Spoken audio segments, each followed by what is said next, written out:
Okay, it's 7 o'clock and we'll start Dayton Utility Service Board. We'll take a roll call. Ashley's not here. Stan? Hi. Sorry. Stan? Yes, I'm here. Jen? Here. Carla? Present. And Ron, I'm here, so 4 of the 5 of us are here. Okay, I think we want to, Jen, you want to turn it over to this gentleman here? Yeah, so this is Greg Woods. He's a District 41 political candidate, and he's on the regular Dayton Town Council agenda, but like we do sometimes, I just thought we could bump him to the front, that way he doesn't have to sit through all of our meetings. And so I'm letting him speak because like it's not like a Dayton politician asking to speak at a Dayton meeting. So go ahead if you want to take a few minutes. Thank you, Jen. I appreciate that. First of all, I want to thank all of you for having me this evening, Jen, especially for bringing me up. I am Greg A. Woods, and I am your future state representative for District 41. I'd like to take a couple minutes to introduce myself and tell you a little bit about some of the areas of my concern. I am a lifelong Hoosier. I was born and raised on the northwest side of Indianapolis. 37 years ago, my bride and I then moved back to her homestead in southeast Boone County to take care of her elderly parents and to raise our 2 sons, making them 5th generation on the same land. She's very proud of that. And we lived there. I was a big member of the community. I was a volunteer EMT with the ambulance service, pack master for the Cub Scouts, PB football coach, all the normal things you'd expect. I even owned 2 different businesses in the time we lived in that area. 4 years ago, we sold the property and the house, downsized, and moved to the north side of Lebanon. And that's kind of where my story begins. I have always been one to keep my eyes open and ears open. And my wife used to work for the school system until she had to retire. And that was where I started to see a lot of problems with the system we have in place. There are 3 areas of concern that I'm going to be attacking, and I'll make it as brief as I can. But the first one is education. We have a serious problem right now in Indiana. Our teachers are the lowest paid in the country, and I've spoken to a lot of them. And they are all very upset and very angry and very disappointed, and they feel like their jobs are under attack. And actually, to be honest with you, our public school systems are under attack. 90+% of the kids in this area all go to public schools, but unfortunately, the system wants to do away with public schools. And they're doing a darn good job of it by getting rid of all the teachers. So what I'm trying to do is bring back the respect that the teachers deserve. If you get nothing out of anything I say this evening, I will tell you this. Without qualified and respected teachers in Indiana, we will not have qualified and respected workforce to bring us into the future. That may seem like an understatement, but it's the truth. And one of the things that we have to do is we have to realize that somebody with a master's degree shouldn't have to answer to a guy downtown who doesn't know anything about their job. And that's, in a nutshell, one of the problems that we have right now. So I'm working very hard to make a change when I get elected to try to make that something that's very important to me. Our children deserve better, and they deserve to know they have a safe and a happy place to go, and to learn what it's like to be part of the public. That's what public schools are for, to teach our children how to function in the public. One of the areas of concern I also have right now, more than ever, is workforce housing is a big deal. Right now, the average teacher or police officer or fireman who's just getting started can't afford to live in a house. You've all watched the prices go up, rent, and all the other things. And these are all things that are out of our control, but then again, they're not if we can find a way to go back in time and remember the days when we were able to build homes that were affordable for people to start living in. I told the story last night that my parents got divorced, and once they did, my mother, I was almost at that time 15, 16 years old, and 3 or 4 years later, she actually moved out with her boyfriend, and I stayed. I was paying a $300 a month mortgage, $300 a month, and that wasn't too long ago that I was doing that. And now you can't even rent a trailer or an apartment for 3 times that much. So the way I look at it, workforce housing is just as important. Safe place for kids to live, safe place for kids to get education. And the last thing, and one of the more important things that's strong with me, is the environment. Right now, Indiana has the dirtiest water in the country. The dirtiest. 2/3 of our waterways aren't even safe for recreational use.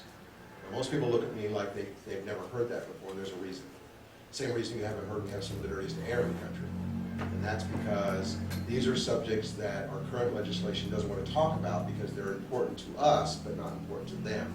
And they're easily fixed if we can find a way as a group to tell them that we want clean water and we want clean air. But unfortunately, they're doing what I call the shiny object syndrome, and they keep bringing up topics that have nothing to do with our regular day-to-day lives. They have everything to do with topics that they want to bring up to inflame the general population and bring up subjects that unfortunately don't help any of us. So my perspective on this is real simple. I'm trying to find more people like yourselves that feel the same way I do, that these topics, they cross borders. This isn't a Republican issue, this isn't a Democrat issue, these are human issues. And these are the things that I feel are most important right now that we as a community can deal with. And especially as the growth continues in District 41, we're going to need more and more people to stand up and say these are important issues and are important to you. And I hope they're important to you. And I look forward to hearing from you about these issues. One of the last things I'll say, so I don't take up much of your time, is that it's difficult sometimes to make a decision, but sometimes the hardest decisions and the right decisions are the same thing. And that's what I'm trying to do. I'm trying to help make those hard decisions and try to get people involved in making sure that they know that the community of Dayton has a voice, and the community of Mulberry has a voice, and the community of Rossville has a voice. And it's not just the big towns or the big cities that most legislators who seem to concentrate on. I'm going to be available all the time. I tell people I answer my own emails. I'll even give you my cell phone number if you want, because I want to know that if you have a problem, you're going to be able to get somebody between now and Election Day that you can voice your concern and say, well, what are you going to do about this? And what are you going to do about that? So, once again, I do appreciate the time to come up and talk. I also want to congratulate you on the grant. Thanks. That is amazing. It makes a big difference, and I know that this money is being spread out all over the state. So there's a lot of money going to a lot of communities that really need it for a lot of different reasons. I know Tippecanoe counties actually use the bulk of their money to make sure that everybody has internet access. The whole county. It's amazing. I mean, that's also one of the things we need to do to make sure our kids get a good education. They have to have access to the internet. So that's a big deal to me too. So I will also be here Saturday for the garage sale, and I'll also be here for the fish fry. So if you want to talk to me, since I won't be able to talk to you any of you this evening, I recommend you hunt me down.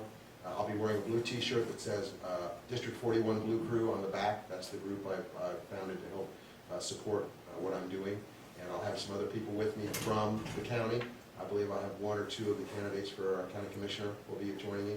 I may even have Joe Mackey tagging along, depending on if his health is better. So we never know. So if you have any questions, I'm more than happy to answer. Like I said, I'm going to hand out a flyer here. It has my email address on it and my website on it. And just touch base with me anytime you want.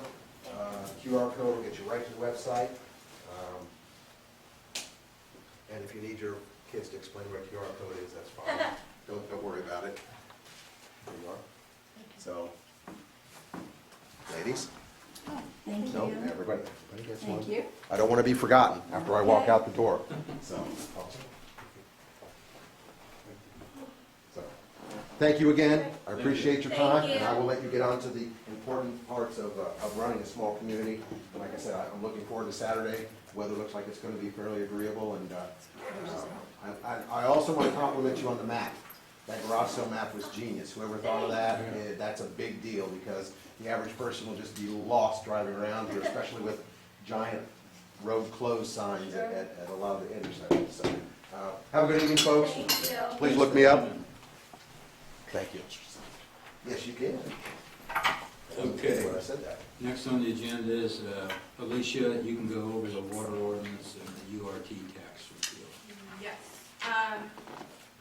So the water ordinance, there are 3 potential water ordinances. So what I meant for this one to be was the one that we did last time. that Okay, I missed. perfect.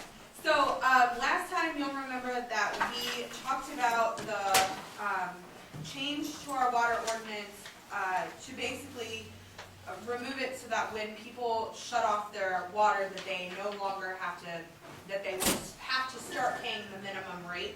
And so that ordinance, I did send a clean copy to Jim because there was a typo in the last version that you had, but that ordinance, I believe we passed on first reading, so we Yes. just need to do that on second reading, and that will take care of that ordinance and make that change.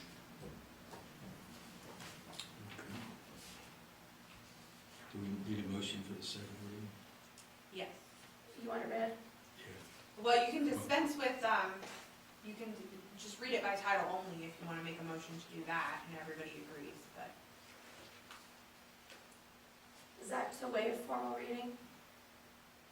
So, Or well, there's is that something? two different processes. So there's waiving formal passage of it, which is where you waive going through the steps of doing the first reading and the second reading. This is just to read it by title only, so you're waiving only the facts that you're reading the Super whole short, thing. just let me read it. Yeah, okay. It's fine. Whatever you want to do. So do you want me to read it and then we pass it on second reading? That's fine. Is that how it goes? So, yeah, Okay. that's fine. So this is ordinance number 2022-2, an ordinance of the Town Council of the Town of Dayton, Indiana, amending 52.17 regarding waterworks rates and charges. Whereas Indiana Code 36-1-3-4 provides the municipality all powers necessary to conduct its affairs, even if not expressly granted by statute. Whereas the Town of Dayton adopted ordinance 52.17 to establish rates and charges with regard to its water utility. Whereas the Town Council wishes to revise 52.17 to amend 52.17D, it is ordained by the Town Council of the Town of Dayton of the State of Indiana as follows. 52.17 Rates and charges. D. If an owner requests the superintendent or the board to disconnect his or her water, the owner shall pay a fee of $25 to the clerk treasurer each time the water is disconnected, and a fee of $25 to reconnect. Charges shall accrue as set forth in Division A above. See ya. Okay, we need a motion to go Yeah. ahead and approve it on the Second reading. second reading. Second.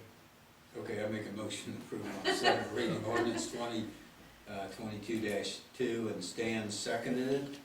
So, before we take a vote, anybody have any comments on it? Any discussion on it, council or citizens? Go ahead, Trish. Trish Brown, 700 Walnut Street, Dayton, Indiana. So basically, should I want to turn my water off at 700 Walnut, I pay the $25 fee to turn the water off, and I don't have to pay anything again at all in the town of Dayton until I decide to turn it back on. Is that my understanding of this? No, No. that is how it was previously. Okay, There was an ordinance that stated that if you wanted to shut off your water, you could then not pay anything for a period of time. Well, water. Water. It was still wastewater or sanitation, Right, whatever. for the water only, it's only water. What we are doing is this changes that so that you are required to pay the $25 shut-off fee, the minimum fees during that time frame that you are not using the water. There's a minimum charge in the ordinance already, and that is the fee that people will pay. okay. And then they will pay the $25 to turn it back on. And the rationale for that is that even if you're not using the water right now, the pipes are still being used, and that will help make sure that we can replace our infrastructure as needed, and so everyone pays their fair share. Okay, thank you. It's not that I want to do that Yeah. for 700 Walnut, I Just just want to make sure. wanted clarification. Thank you so Absolutely, much. you're welcome. Okay, any other comments? Okay, we have a motion and a second. We'll take a roll call vote. Stan? Yes. Jen? Yes. Carla? Yes. And I, Ron, vote yes, so passes 4-0. The second thing I've got on my agenda is the URT tax repeal. The state legislature decided that they will be repealing the utility receipt tax, which was something that we had to collect for water per state regulations. And so what we need to do is we need to repeal that tax starting July 1. And so I have drafted an ordinance that we will need to consider, but before we can hear it on second reading, we have to have a public hearing, which I would propose we do at the next board meeting. Essentially, that will give the public an opportunity to voice their concerns. I don't know of anybody that would be concerned about having lower water rates, but we're required to have a hearing nonetheless. So what I would recommend is that we, if we plan to introduce this and pass the formal readings of everything, we can do all of that at the next meeting. If we don't think that we can do that, then we should do it on first reading next. And then we have to have the hearing before we finalize it on second reading next meeting. We are required by law to repeal this, so I mean, I Yeah. can't think why we would need I to. think we can just handle it all next time. Okay, and then my question for you all is, I can prepare a notice of public meeting. I don't know how you typically do publication, if you guys take care of that, or if you have the attorney take care of that. Every municipality does it a little different. So if you guys want to take care of publication, that's fine. I will just send you the notice to be published. We need to publish it one time, I think at least 10 days before the hearing. Okay. And I'll send that information with that Oh, okay. notice when I send it. That's pretty much all for that. Okay.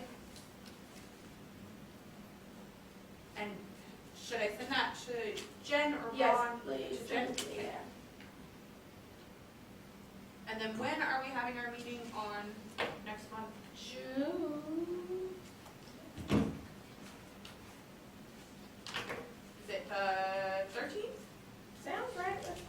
Yep. Okay. And then do you want the public hearing to be at 6 o'clock or at 6:15, or what time would you like that? Should we just do it at 7? Whenever. Can we just do it at 7, because it'll be super short, just right before the. Yep. Yep, I just need to make sure I put that in the Yeah. notice. So, alrighty, I'll get that prepared and get that to you right away, Jen. Awesome, thank you. You're welcome. Okay, next thing on the agenda is a water credit for new construction. Jen, you want to explain this? Yep.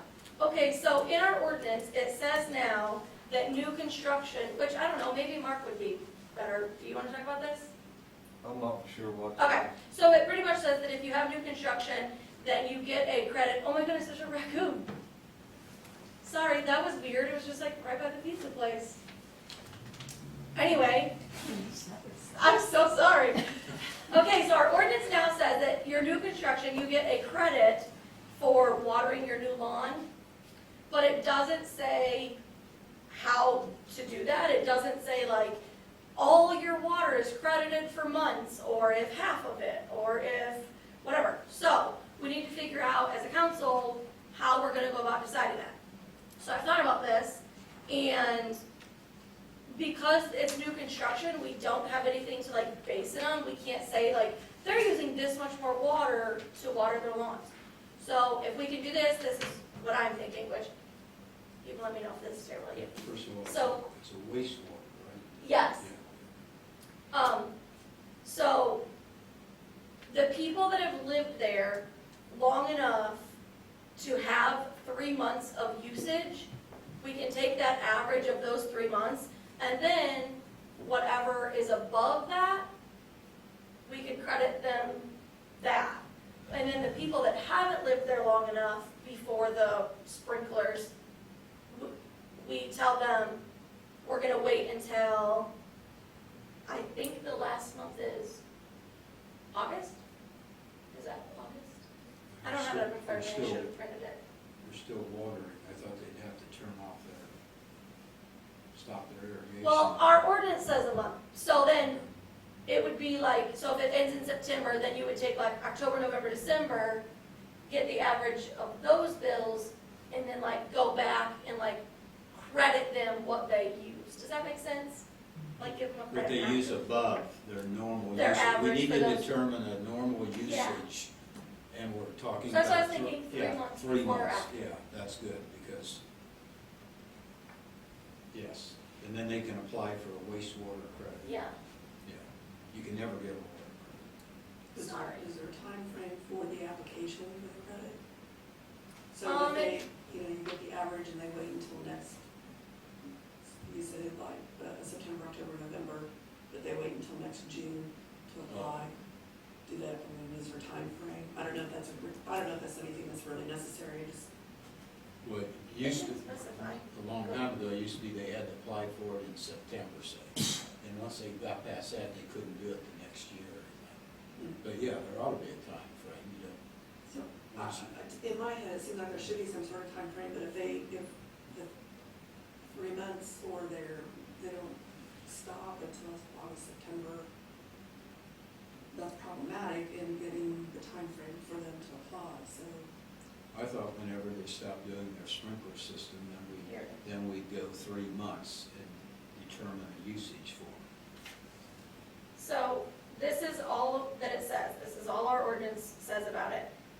Credit on sewage for new homes. For the first summer of the occupancy of a newly constructed home, the occupants may petition the town council for sewage credit for the months of June, July, and August as a result of increased water costs for the watering of lawns only.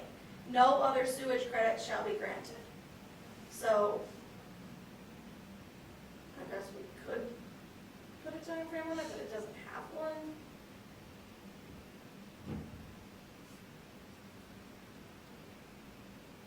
I mean, like, I don't care if there's a time frame, I don't know. Do existing homeowners who have sprinkler systems now, I know there's some in the old part of town, do they get credits? They can get credits, but I don't think they really apply. How do you- It how do you doesn't happen determine automatically, you have to request it, is that Yeah. what it is? Okay. Yeah, you got it. And some of the people in Baker's Farm, the new residents are asking about it. Okay. So that's what we're trying to determine, that, you know, if you build a house now, and next month you move in and it's hot in the summer, you're gonna water your lawn and you're gonna use the water, so you can't determine, if they got a 10,000 gallon bill, you can't determine how much Sure. is from the yard and how much is from inside. So that's why you need that 3-month period. Does that work for everybody? Works for me, but I think if you want the time frame, by the end of the year, they must apply for it. Yeah, We'll have the 3 months, September, October, November, to get the baseline of what they would use. That makes sense. That only gives them 1 month to remember though, because the first time they could ask would be December, right? So everybody would have to ask in December? No, I mean, technically, they could probably apply anytime during the summer. Oh, And okay. then you'd say, well, we need these 3 months, and then, I don't know how much it would be, Once they like stop a using five-year file. So pretty much it's gonna be like when they come in to fill out their application, Bridget will be like, you're getting new lawns, you can ask for this credit, and they'd be like, I'm asking for the credit, and then she just like marks down all the addresses pretty much, as simple as that. I don't know who would say, no thanks, You're I right. don't need that. And that might be the simplest way, is that, I mean, that's just one more thing for have to So we're pretty much just process. kinda doing it automatically in December. Well, Well, what about the ones that, what about houses that like aren't, like what if your, I don't know when they build houses, but like what if your house doesn't get built until, never mind, I guess that doesn't matter, Okay, because you're not Jim. watering lawns If somebody builds a house in in June, July, and August. June, if somebody builds a house in June, moves in June, and they start irrigating because it's hot, they're gonna irrigate in June, July, August, and maybe some September. Then when they stop there, they decide they wanna actually apply for that credit, then they wait 3 months. By the end of the year, they've established 3 months, October, November, December, of the usage, So, okay? if- Yeah. this is a very dumb question. If you build your house in October, you don't water lawns in November and December, right? Yeah, so You you're, wait for the next year that's for the right. lawn? Okay, like. But the they'll people- already be building a history of Yeah. October, November, December. So then the January, next February. summer, they just say. They've already got a I'm- history. Yes. Okay, Like, That's Jim- what that ordinance says, is the first summer that they're in the house. Okay, I think is yes. what you read. okay, Our perfect. part-time deputy, Jim Canagi, lives out there. He's been there a couple months. He'll have a history. When he turns on his, if he irrigates his lawn in a month or so, he can apply for a credit because we already know his history. And it'll be so many gallons above that. Okay, so we're all in agreement that we'll just, they need 3 months of regular usage outside of those months? Yeah, established, is that okay? established. Okay, Okay. cool, I'll let Bridget know. Okay. Mark, do you have anything? Does that make sense to you? Yeah, you know, I'd sent you the information, I think that in Lafayette, if you did not have a 12-month history, they just said half of the water bill during the summer months, you know, is the way they did it. So it wasn't something that a homeowner had to apply for, I think it was an automatic thing.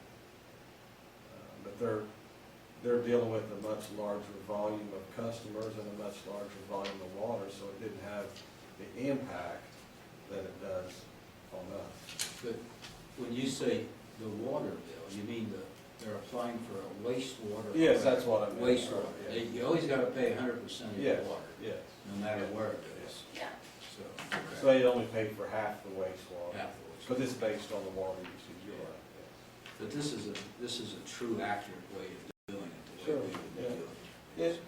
It requires a little bit more work for the utility clerk this Yeah. way, but But she's not here, so we'll just, whatever, fine, sorry, Bridget. She'll be okay with Yeah. it. Okay, everybody okay with that? Then you can pass it on. Okay. Okay, the next thing is the rate study for the water. We've had Steve Brock last year start on a rate study for our water utilities, and it's taken quite a few months and everything because he's had to try to get a lot of things we need to go into that rate study, and it's hard to get the items we needed. Anyway, he has suggested, he's got a report, and he suggested that we can lower the water utility by $10 a month. And so I personally think we ought to do that. Anything we can do for this town and lower anything, That's we ought not to. just $10, that's a percentage, isn't there? There's a percentage that we can lower it. Was it 24% or something? Well, it amounts to, that But he's got a if rate. you use minimum, it would be less than $10. It was on 4,000 gallons. So if you use 4,000 gallons, you get a $10 reduction. Okay. If you use 5,000 gallons, you'd get more. Right? Right. I thought he said just the $10, but maybe Well, you're right. His yeah. example was at $39, which is a 4,000 gallon usage, would be a $10 reduction. 24.68%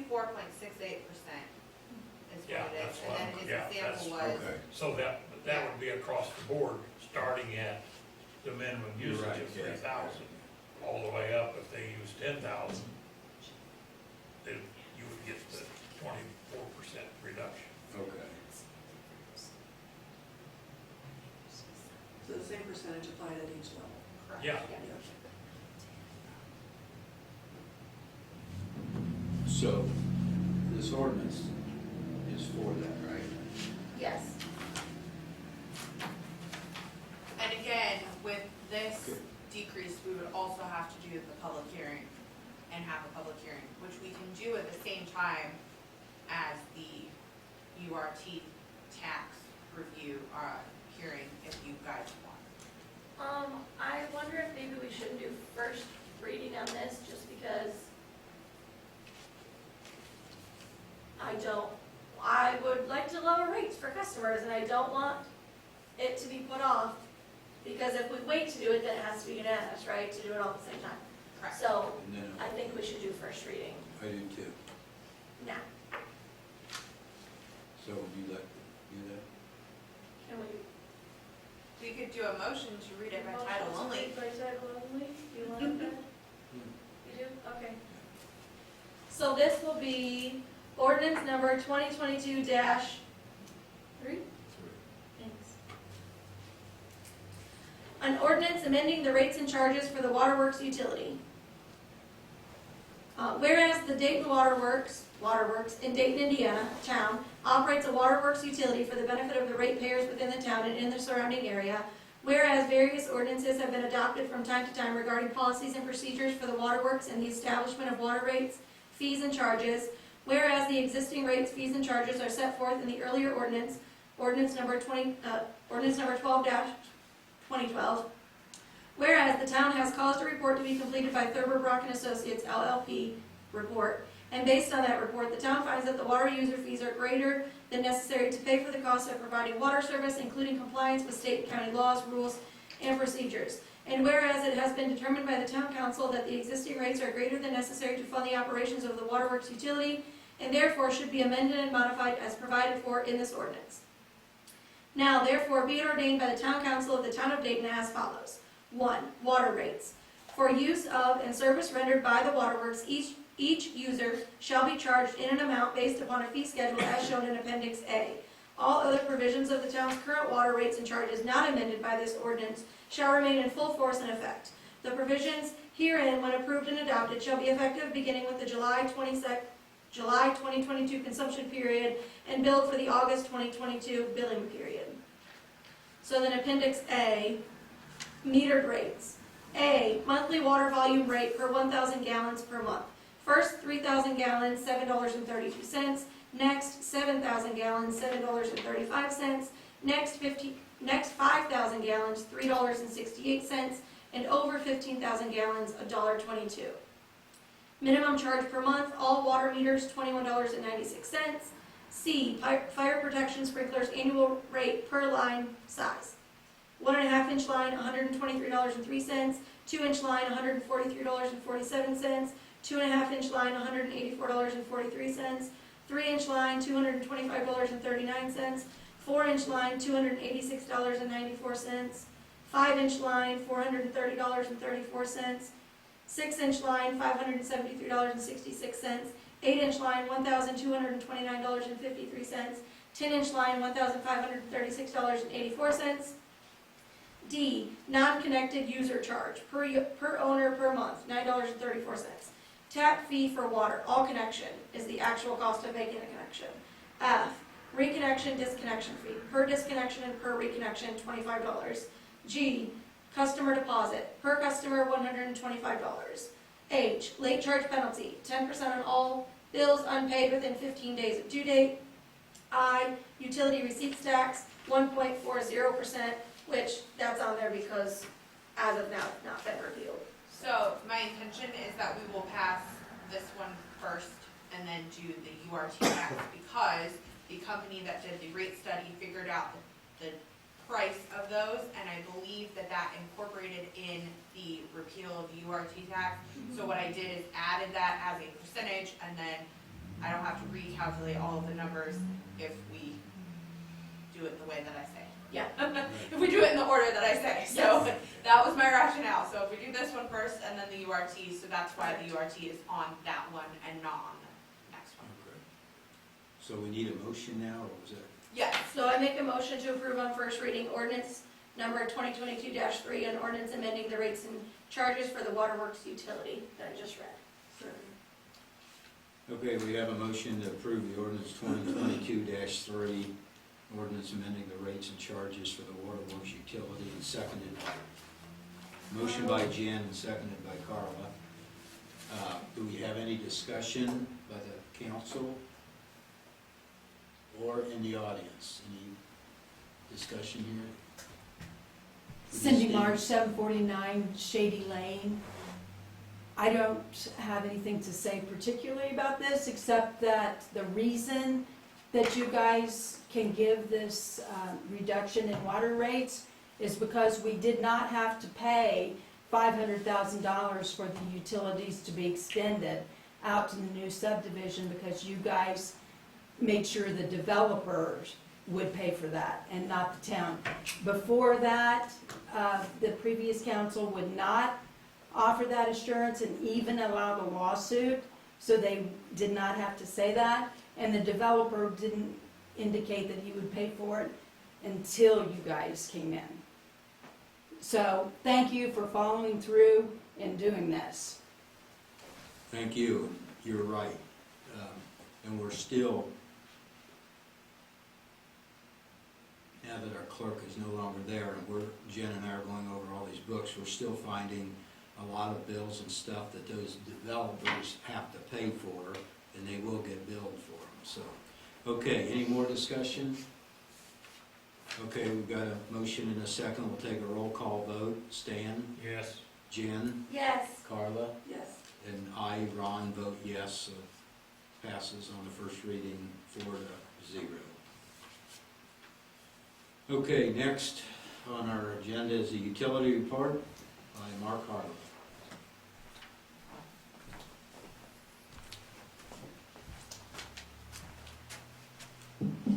Good evening, everybody. Hello. The first item is the CCR, or Consumer Confidence Report. That is a report that is required to be sent to all customers by the state of Indiana. So those went out with the last round of utility bills.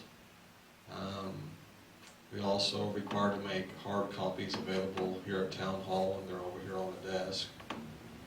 So we've met that obligation as far as distribution goes.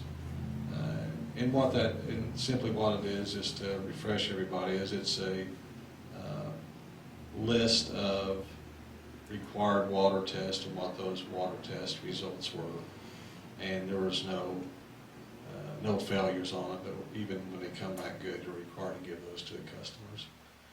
So the last part we have to complete on that is certification form sent to the state showing that we have distributed and how we did it. And I know it also, it's on the town website, so we've met all those criteria, so I'll send the certification form by the end of next week, and we can check that box off. Next is, under wastewater, is the annual sewer meter calibration, which is required by Lafayette Renew. That was completed on May 16th by B.L. Anderson. I think the cost was approximately $1,000.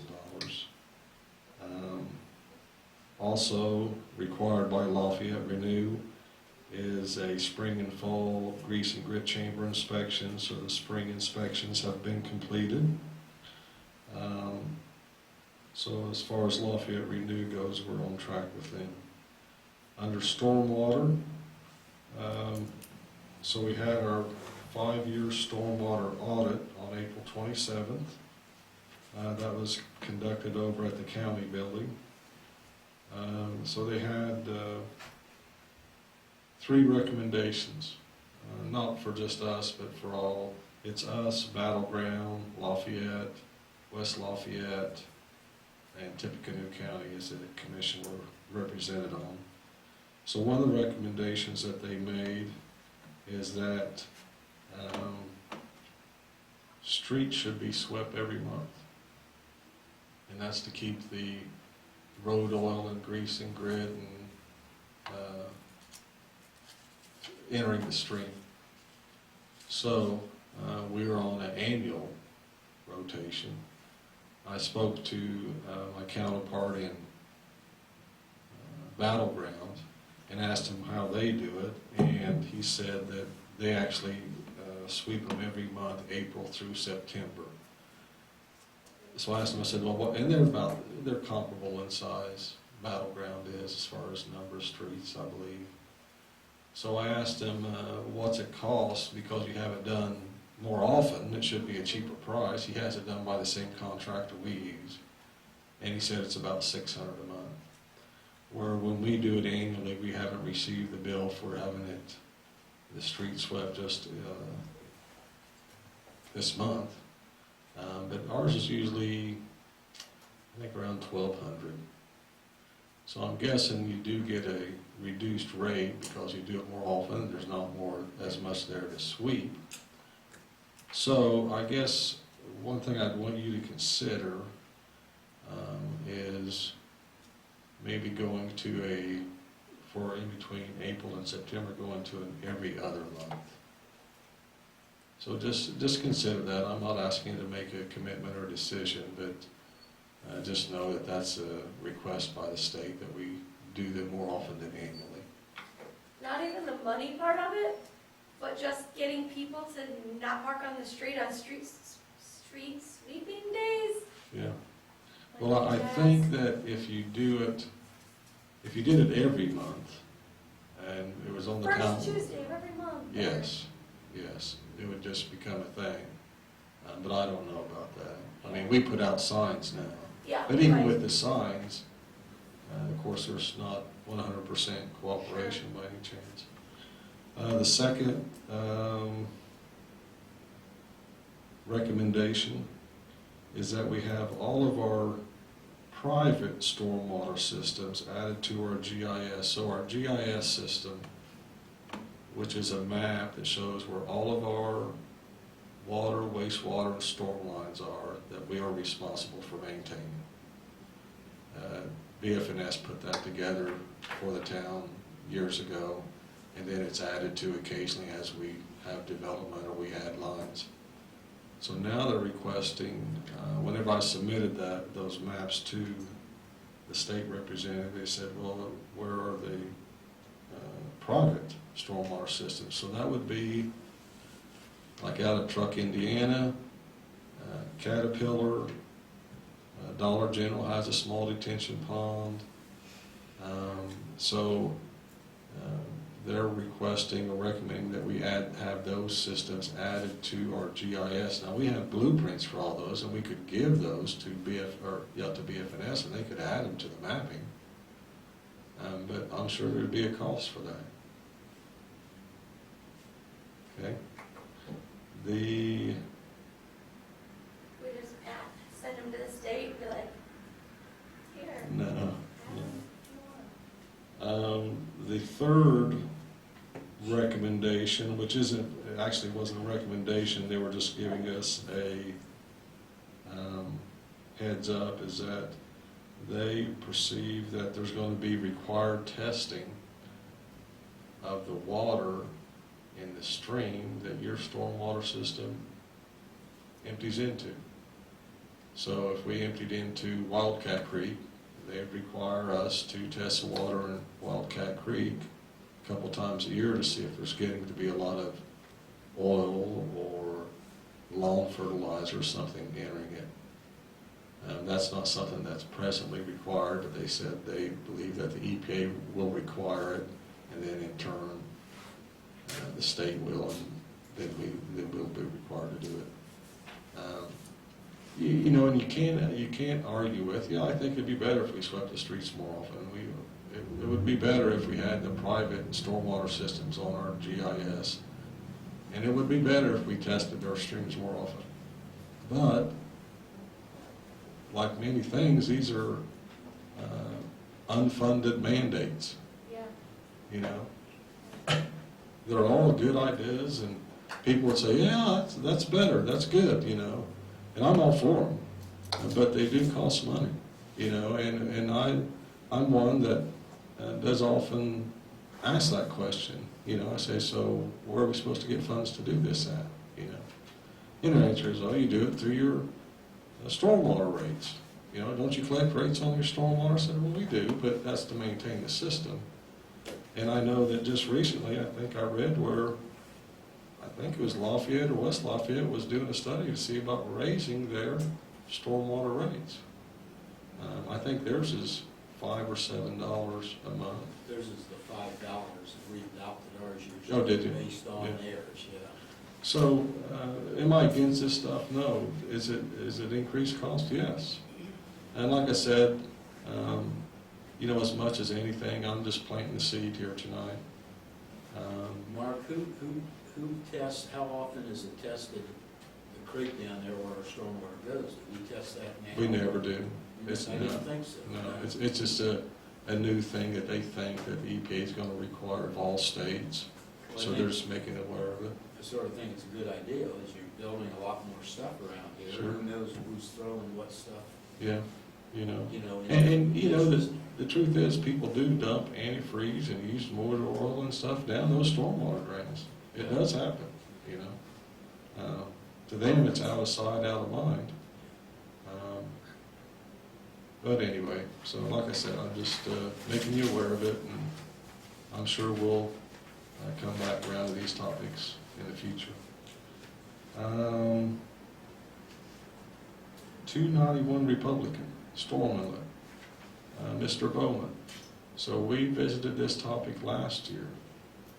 He is requesting that that stormwater inlet at the corner of Main and Republic in his yard gets raised up a ring or so.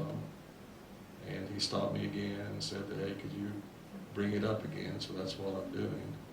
If you bring, what was his reason before? I thought if you bring it up, will it run in there? Yeah, it's pretty deep, but Pretty deep. yeah, his concern is he has trouble.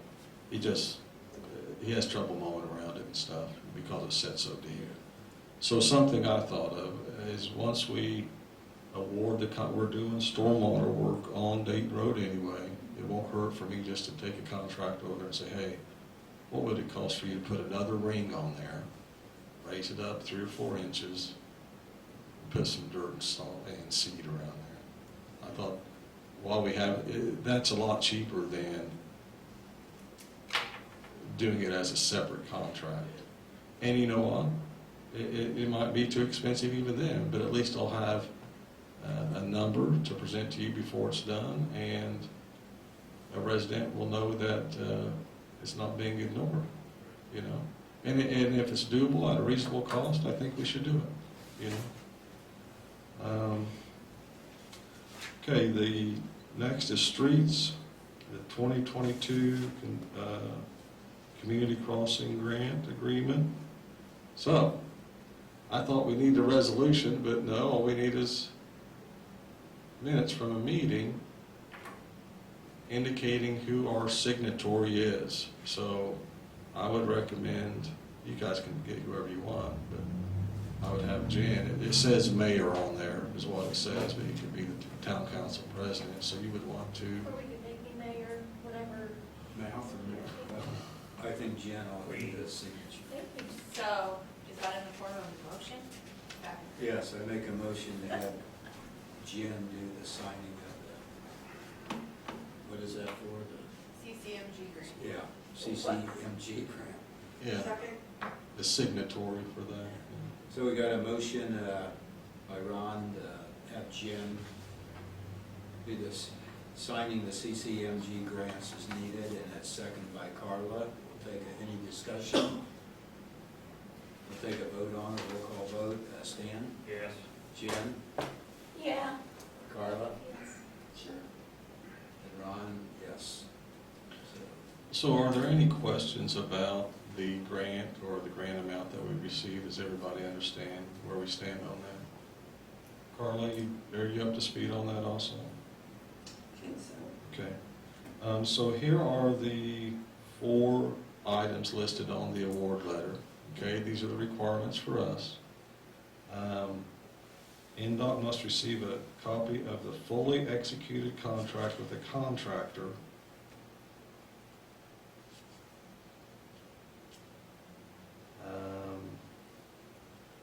no later than 4 months from the date of the award letter.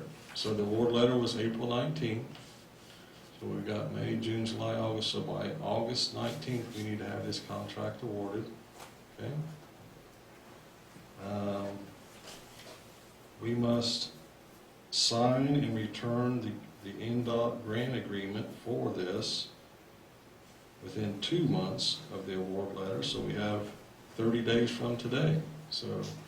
So by June 19th, we need to get the grant agreement back to them. And I have not received the grant agreement that requires a signature. So I think they're waiting on the signatory thing first. I don't know.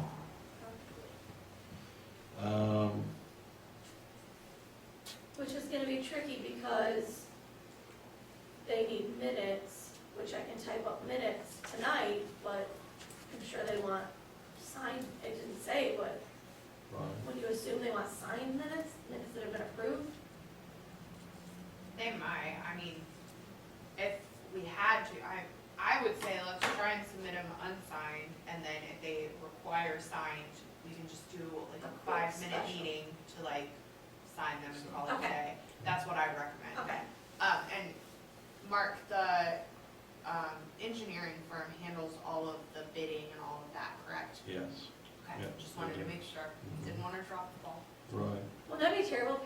Alicia, we're waiting on you. That would be really bad. Yeah, so I like it when they take care of it. It's fine by me. So within 30 days, we need a copy of the minutes to them. Within 30 days, we need a signed grant agreement with them. And within 90 days, we need to have the contract awarded, okay? Once all this documentation is received, NDOT will transfer the agreed upon contract amount into your account, which is $493,000, $493,034.48. Okay? So we've got some benchmarks that we need to hit here, okay? Yeah. So to that very point,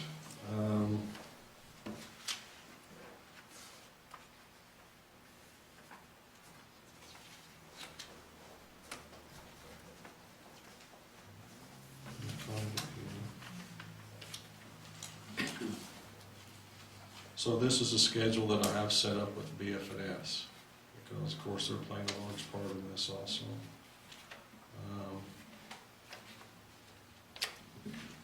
Next Monday, the 23rd, they're going to be here in town.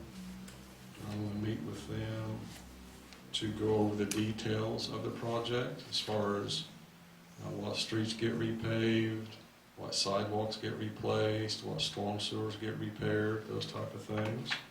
We want to make sure we're on the same page. I'm going to meet with them next Monday here at Town Hall at 3 o'clock. And then we'll probably go visit the sites to make sure that we're all thinking the same and that they're thinking the same as us. And that's right, who was that with? BF&S Engineering.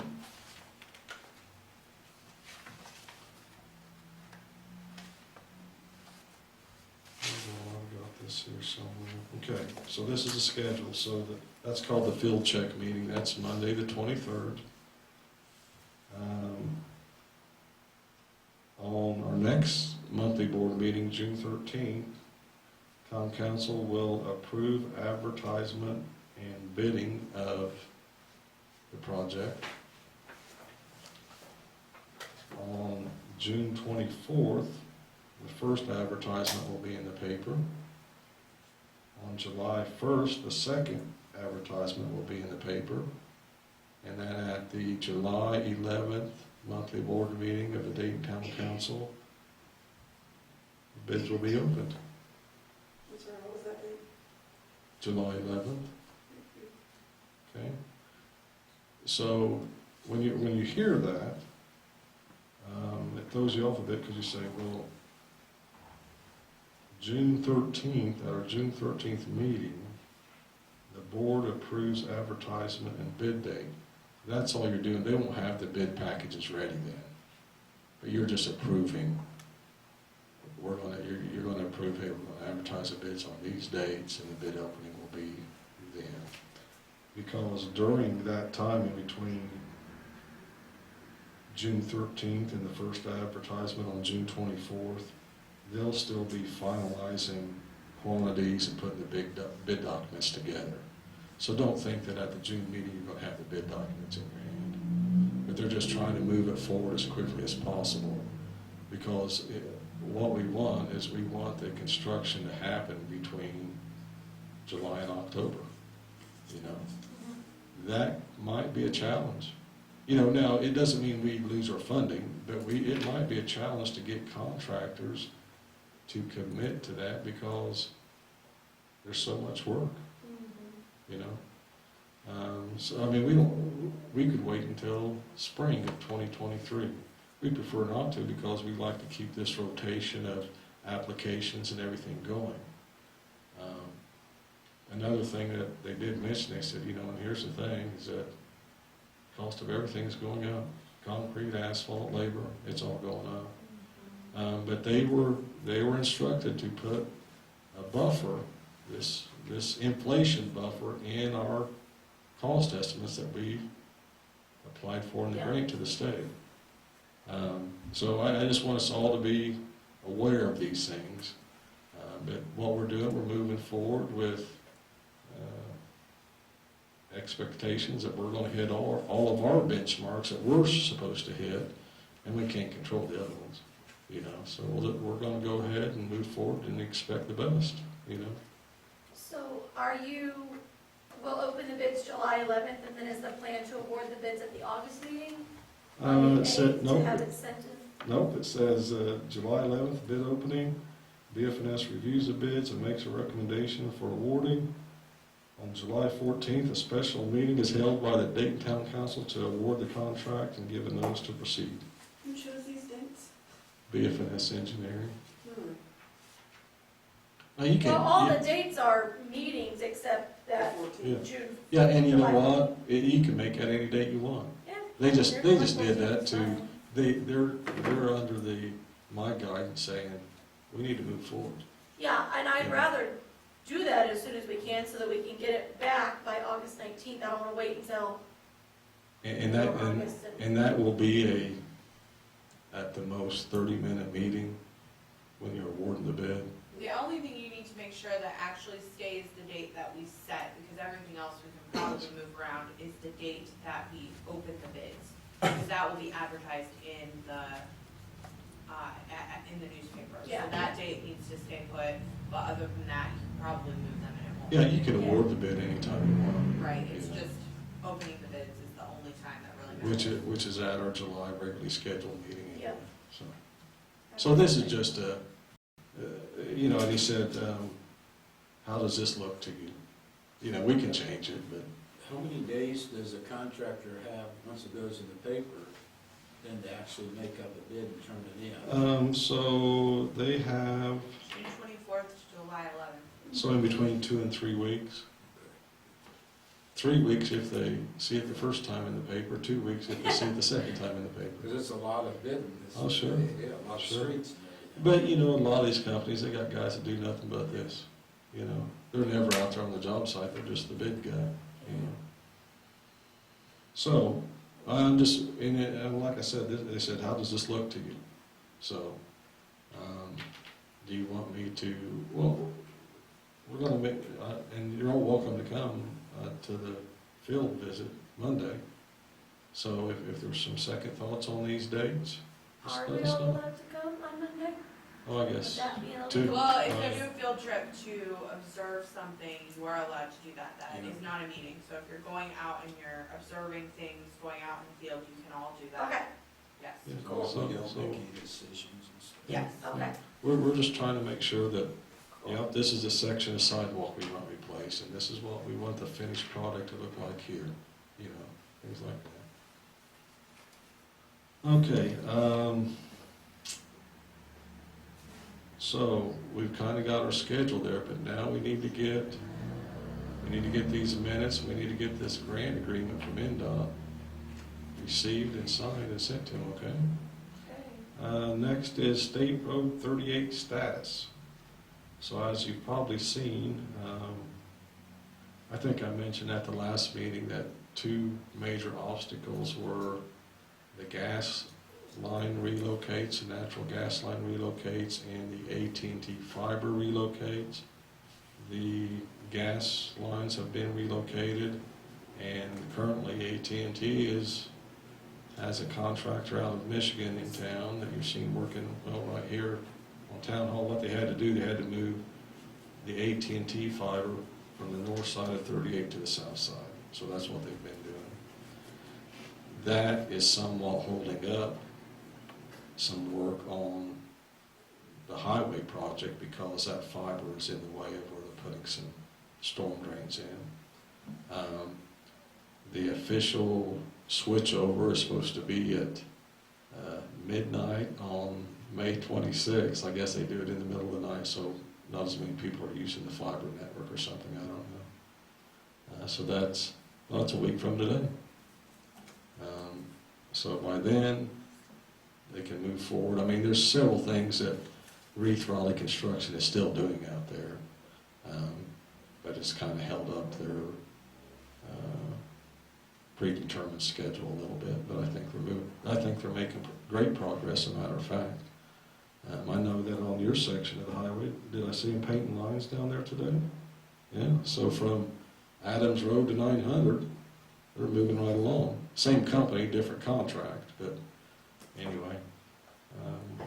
I know it's been a challenge a couple times, it seems like it rains every 3 days, and but they've been good about it. Every time I've asked them to sweep the streets, they've done so.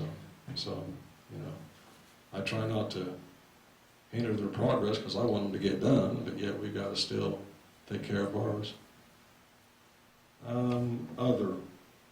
So Mulberry Telephone now has 4 contractors in town hooking up houses to their fiber network. Duke Energy has not started yet on the electrical main replacements in Prestwick, which is Shakamak, Turkey Run Court, Kegels Mill, Clifty Falls, that area. But I expect them in town any day. I'm hoping they don't show up until after the AT&T people are finished, you know, but we'll see. So the BP development, I'm surprised that we don't have a representative from them here today. And if you looked at the reply we got from Michelle, it escapes me. Yeah, Michelle Wallace.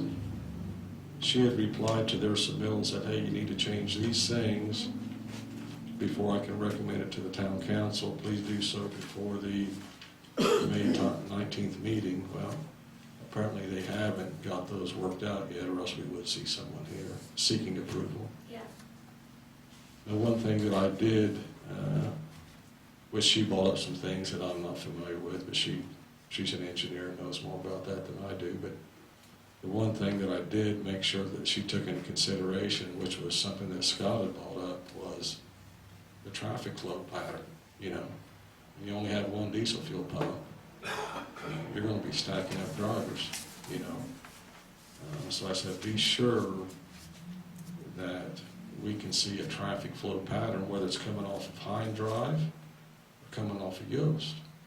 And that was one of the things she requested from them to show that. So anyway, I had it on my agenda because I expected someone here, but I guess it'll be next month. So out of all those things that I've mentioned, hopefully I've been clear about what we need to get done and what we're hoping for. Do remember those things that I've mentioned to you about the stormwater, the street sweeping, and I will get a price from Colin Sullivan from BF&S on having those private stormwater systems added to the GIS. So at least you have a number that you can help guide your decision. I guess one thing I didn't mention where it says June 22nd inspection. Yeah, so they were doing inspections after the audit and they didn't make it to Dayton. So they're going to be here on the 22nd, and all they want to do is look at the shop and the police garage where those floor drains go into a stormwater system. You know, and I guess in places like Tippecanoe Highway Garage, it's a bigger concern because you're storing lots of bulk containers of oil and mountains of salt and stuff. I'm sure, and we're the first one that day, early in the morning, so I'm sure it's just a way for them to meet there, drink some coffee, take a look at our system, and move on to the next one. But that way they can check it off the list. And, you know, the only thing that ever happens down there that goes into the stormwater system is washing the trucks. So we don't store anything in there that would be a contaminant to the stormwater system. And if we do have anything like that, it's stored in one of those flammable cabinets. So we're good on it, you know. So any questions from anybody? So for the street sweeping, I know you said you talked to someone else that uses the same complete sweep. Mm-hmm. Complete sweep? Yes. Whatever it is. So, would you like to, or would you like me to reach out to him and say, if we went like this monthly route, or if we went this every other month route? No, I will. You I know Richard, yes. Okay. Yeah. I don't want to add to your to-do list. No, it's just a phone call. It's Okay. just a phone call. I'll tell him the whole story. Okay, and say, hey, this is what we're thinking. Maybe every other, you know, what kind of deal can he give us on that? So I guess in my mind, we think like May, July, September, you know, just because we just had it done in May, but, and to that topic, yeah, and to that topic, I did let Baker Farms know that, hey, we expect them to be keeping that swept out there. I said, listen, we're gonna take the first step back, we're gonna sweep it here in May, but then I'm gonna let you know that it needs to be swept every month after that, okay? And construction is slowed down out there. I mean, they've got some houses they're finishing up, but I suspect with increased building cost, and I think the interest rate on a 30-year note has doubled in the last 60 days, more than doubled. So I think that's probably got people just sitting still for a while saying, and I could be wrong, but I've seen no new homes started out there recently. No new foundation. No, there's about 5 or 6 that will be finished up this summer. But Could you email the board that schedule so we could, we'll Yeah. all have the right dates Sure. there, we can check them Yeah, off. sure.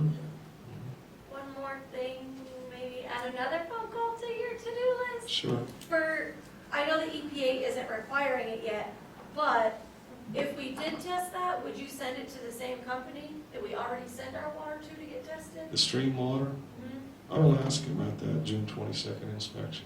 Okay, I'll perfect. just ask him. Okay, thanks so much. So the first one was complete sweeps.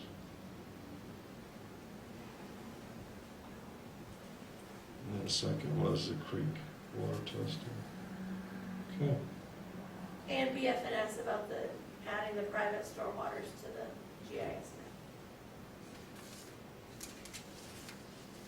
Okay. Okay, thanks, Mark. Yeah. All right. I'm sorry, I will, hey, Mark. Oh, just joking, not done, Mark. Sorry. Just a quick question, on that list that you're gonna email with all the dates, does that include all of the timeline of what's required and when? The fully executed contract by whatever, can you include that too? Yes, matter of fact, what I'm gonna do is, I'm gonna go in here and just make photocopies of both of those and just hand it to you. That's great. Good. Thanks, Thanks. Mark. Okay, next on the agenda is public comments. You guys got any public comments there? Where's the public? Okay, lastly, we have council comments. Stan? Jen? Oh, let me get my list. No, I'm just kidding. I don't have long council comments for your meeting, Ron. Carla? Not that you do for mine.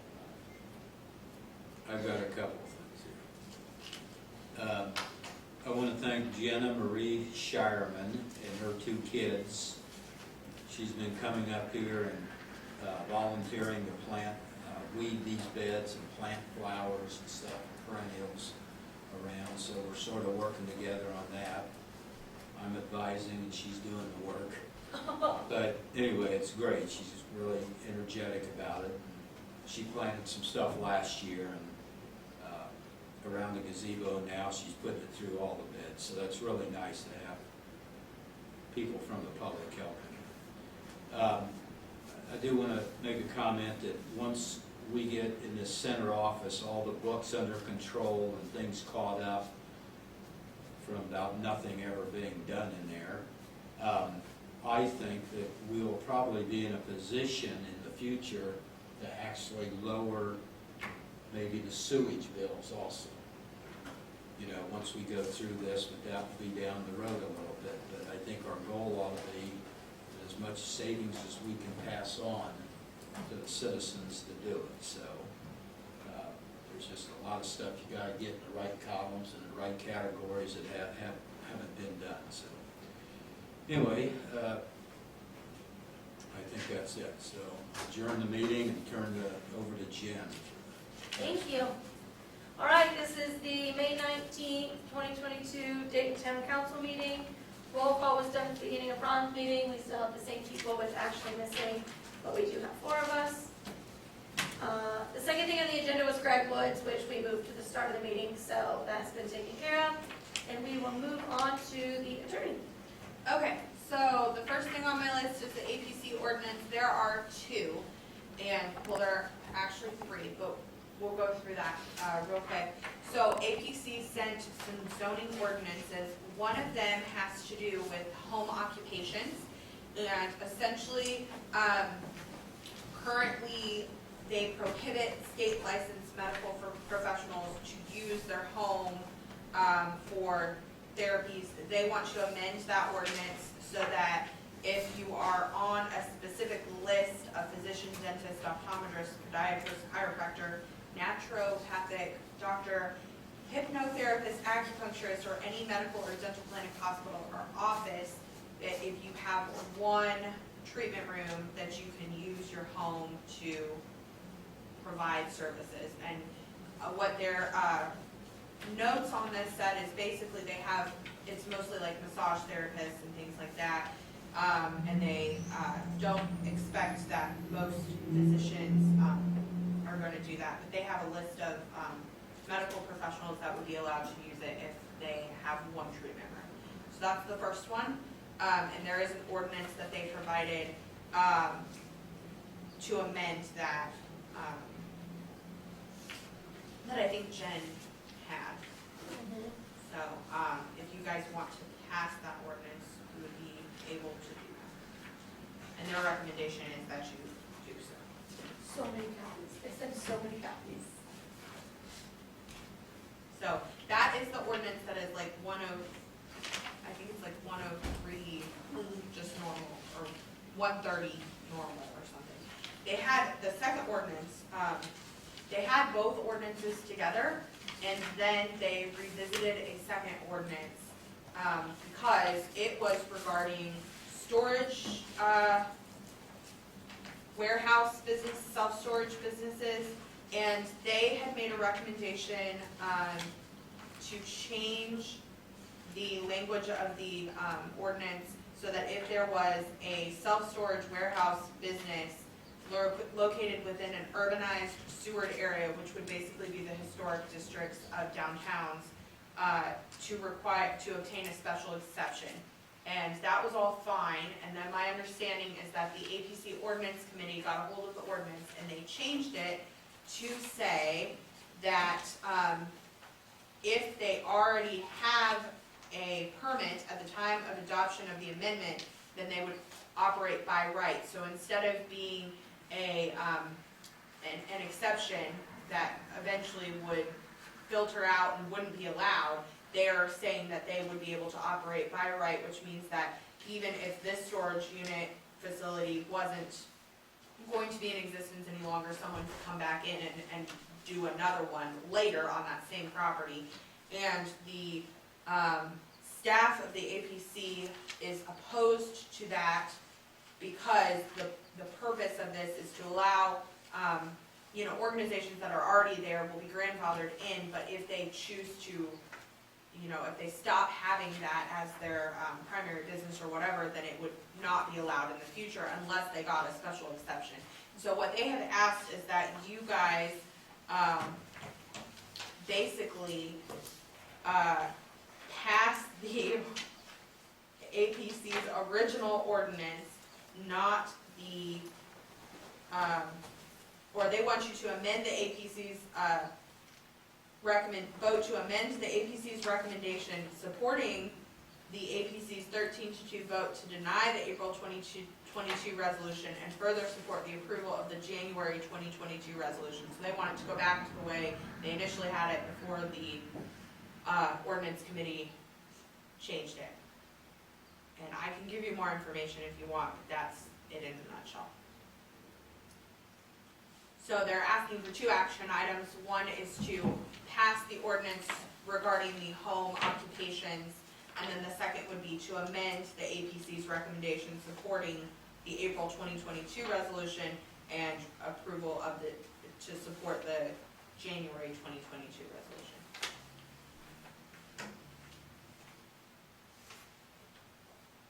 I have a question. Do we Yep. have a list of the home occupation I do. It's not there. It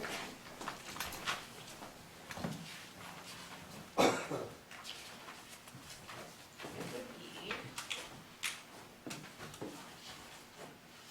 those, and on the next page, those. They're all kind of in the, they're licensed medical realm occupations, is what this one is about.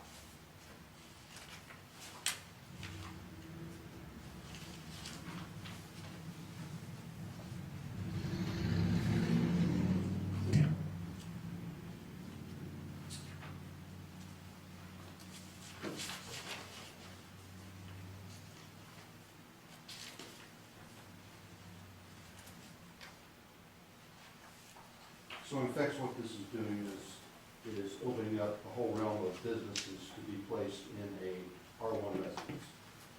Yes, if they only have one treatment room. One treatment. Yes, so for example, if you're a massage therapist and you have 2 treatment rooms, you would not be able to do it in your home. Or if you're a doctor or a dentist and you have 2 treatment areas, you could not do it in your home. It's only if you have 1 treatment room. And they likened it to like someone who gives piano lessons, and that sort of thing. Because basically the traffic is gonna be about the same as if you have 1 piano in your home and you're giving lessons, was what they said.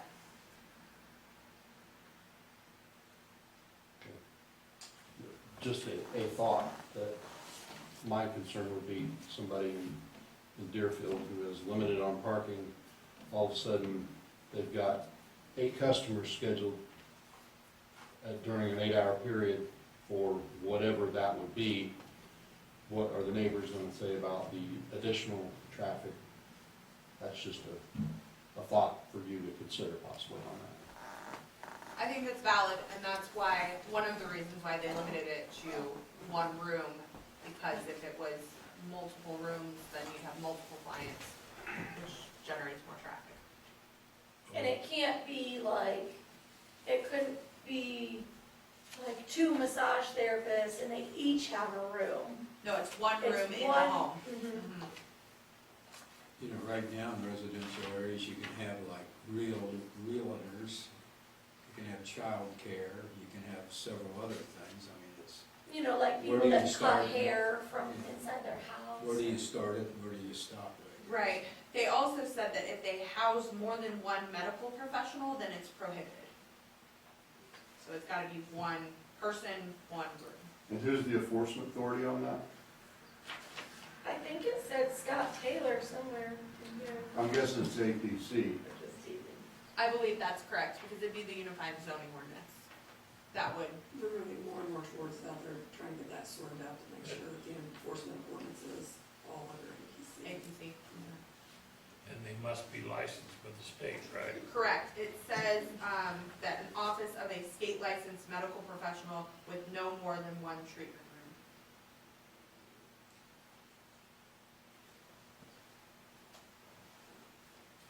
So somebody just can't open up and say, I wanna do this in my house. No. They would have to be, I mean, they could, but then they'd be in violation of the ordinance. So, yes. Did a fake metal. Don't do that. That's a whole world of problems that you would start. The lawyer said don't do it. I believe it's criminal action, Oh. along with civil liability. So, do you guys have any questions on that one? And it's obviously your pleasure what you want to do with that.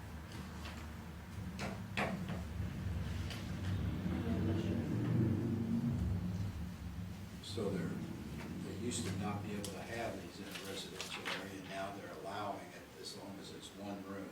Correct. Let me read this. Let me read this. This would be the ordinance. An ordinance amending the unified zoning ordinance.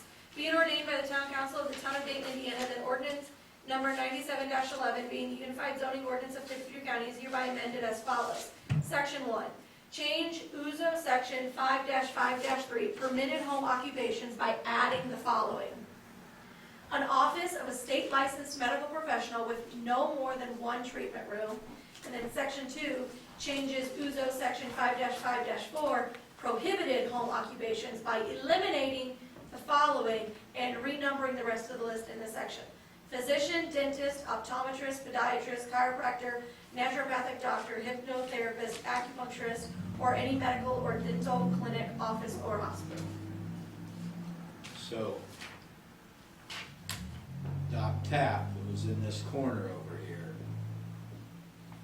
had one waiting room and one chair in there, a couch thing, but yet he had up to 6, 8, 10, 12 cars out here at a time that was overflowed and, Was that his home? no, that was his business. Right. And I'm just saying, you just gotta remember what a one-room thing can entail. You can have one room, but you can have, Scott brought up that somebody on the street, you could have 3 cars in line on the street for a half-hour appointments, or 4 or 5 cars, too. And that was my point. I In a- Ron in a described it a residential- lot better than I did. I know that, you know, a health professional, they can schedule 4 patients an hour. So an 8-hour day, 7-hour day, that's 28 patients, and they're lined up, ready to go, get them through there because that's their bread and butter.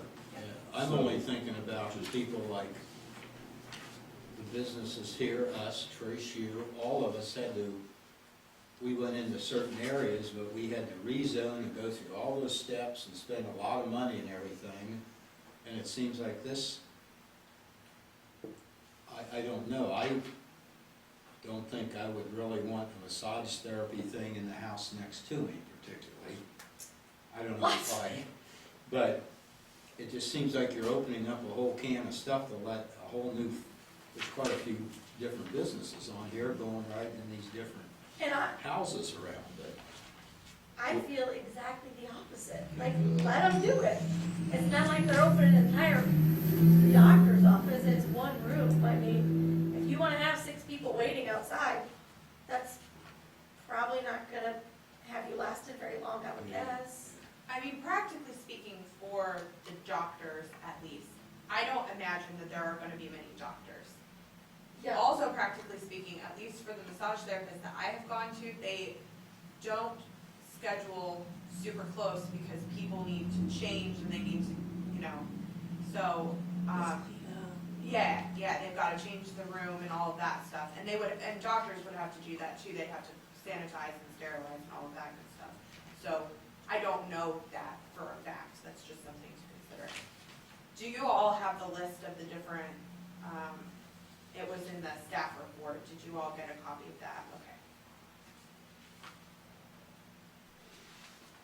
I think it, But then on the other hand, it lets the individual family do a business and right, create some income. without having to buy a business in the correct zone and pay the whatever, and I don't know.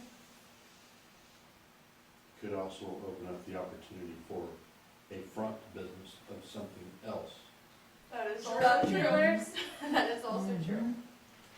So I can legitimately have my acupuncture business, but now I've got, say, for example, tattooing on the side or something else, and we're letting APC be the enforcement authority over that, and we all know how overburdened APC is on finding and dealing with violations. And just my 2 cents, we're a bedroom community, we like Dayton the way it is. Do we want to invite this much more or typical, or maybe the side effects of what this could happen? To that point though, the folks that are going to be able to do this are all licensed folks. And so if you are running some sort of illegal business on the side, you are running the risk of losing your license, which most of them at least work some sort of time to obtain. Yeah. So we're not talking necessarily about, I know that you can get licenses if you're not necessarily savory. There are always bad people in every profession, but that is one thing to consider. I I sort of agree with Scott somewhat, but in normal businesses, when you go in business in a town, again, like Dayton Station, Trish, Kohler Brothers, whatever, you gotta provide and finance your own parking lot. And I'm thinking from a standpoint in the winter and snow removal and all that, we can't even get these cars to clear their way.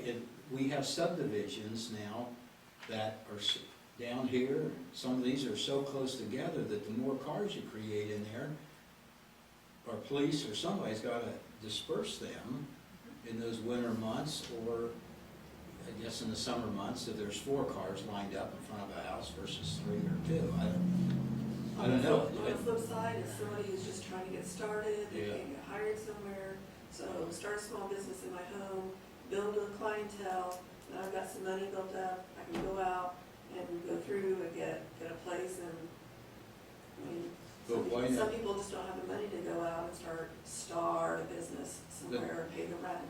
These are more, a little higher income businesses, it looks like you'd be charging. What Well, about that's, the realtor that wants to start up, or this person that wants to start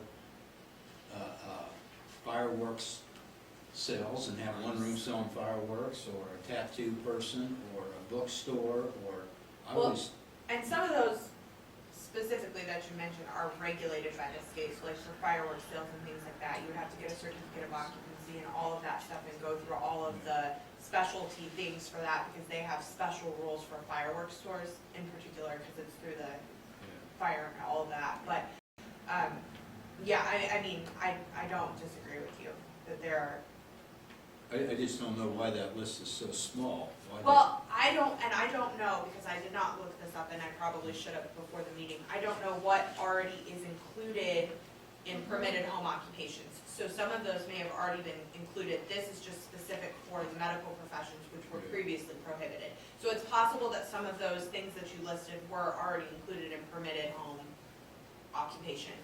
I just don't know offhand what that list fully comprises of. and that was going to be one of my points, is like, this allows a few more, but it's not like people aren't already allowed, you know?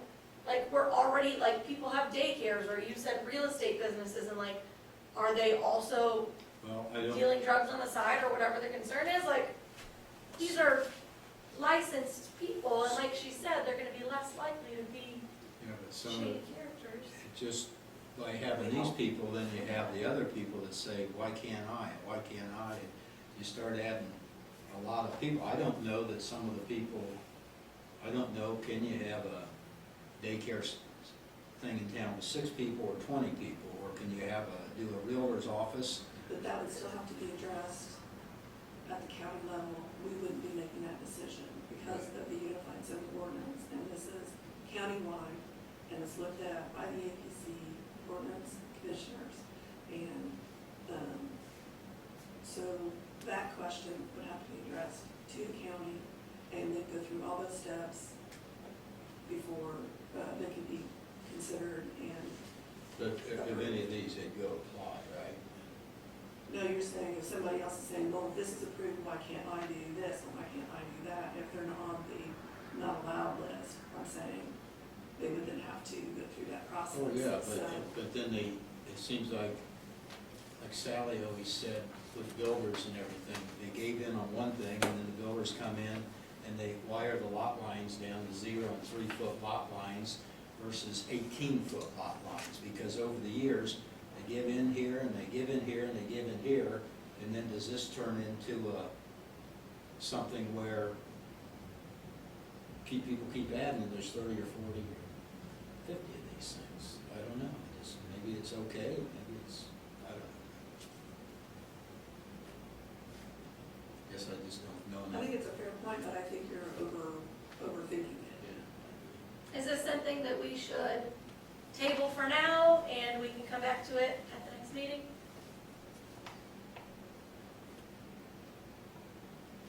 So, Yes, so, Mark? so they're asking you to adopt it? Yes.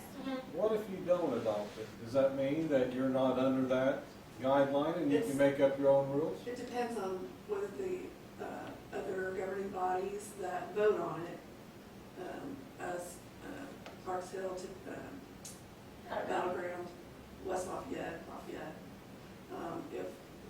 If we're the only ones that say no, Yes. and the others say yes, it'll pass, it'll go through. And we're still under the unified zoning, but I don't know that we necessarily have the option of saying yes or no if someone comes out and opens it, wants to open that business. But we would be on record as saying we didn't approve it. That's it. I think we've said no before, Right. and it's just, and we've had exclusion. We added, other towns, Battleground stuff, don't have horses in town. We made an amendment to our Uzo amendment that we have horses for a horse for every 2 acres. So, but they sort of like everybody under their wings, and want They do. the best scenario would everybody agree with it, but not we. The town of Dayton hasn't always agreed with it in the past. So, I don't know. Seems like there's between the area plan and their own commissions, there's a lot of disagreement too. On the other one, yes. On this one, I think they were Yeah. in agreement on that one. Okay. Are there any other comments from anyone there? I mean, I don't think that this is a pressing one, so if we just, I wouldn't mind waiting a month and Okay. so we can all Think about it. think Sure. about Yeah. it, yeah. okay, so, Uzo Amendment 103, regular 103 will be Right.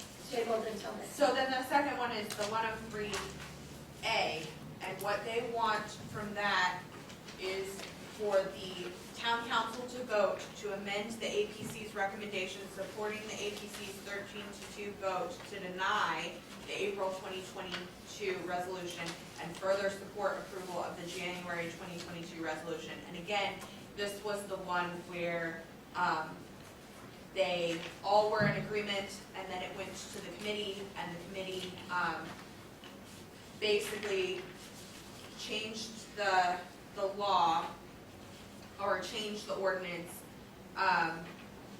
to add that people who would be that companies that were already there wouldn't have to be a legally non-conforming use, but would be simply conforming. And by taking away, their concern, the staff's concern is that by taking away the legally non-conforming status, then in the future, they wouldn't be able to kind of prohibit that. It would be permitted because it would be a conforming use as opposed to a legally non-conforming. And so they would prefer to go back to the original language and not the language that was adopted by the APC committee.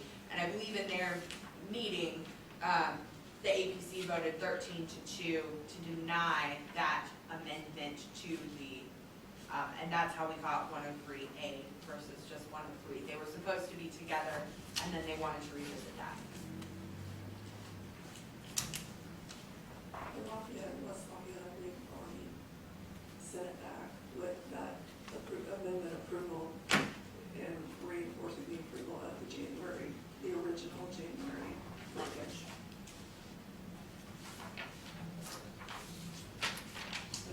And Parks Hill and Battleground, if they haven't voted, they will be voting for me.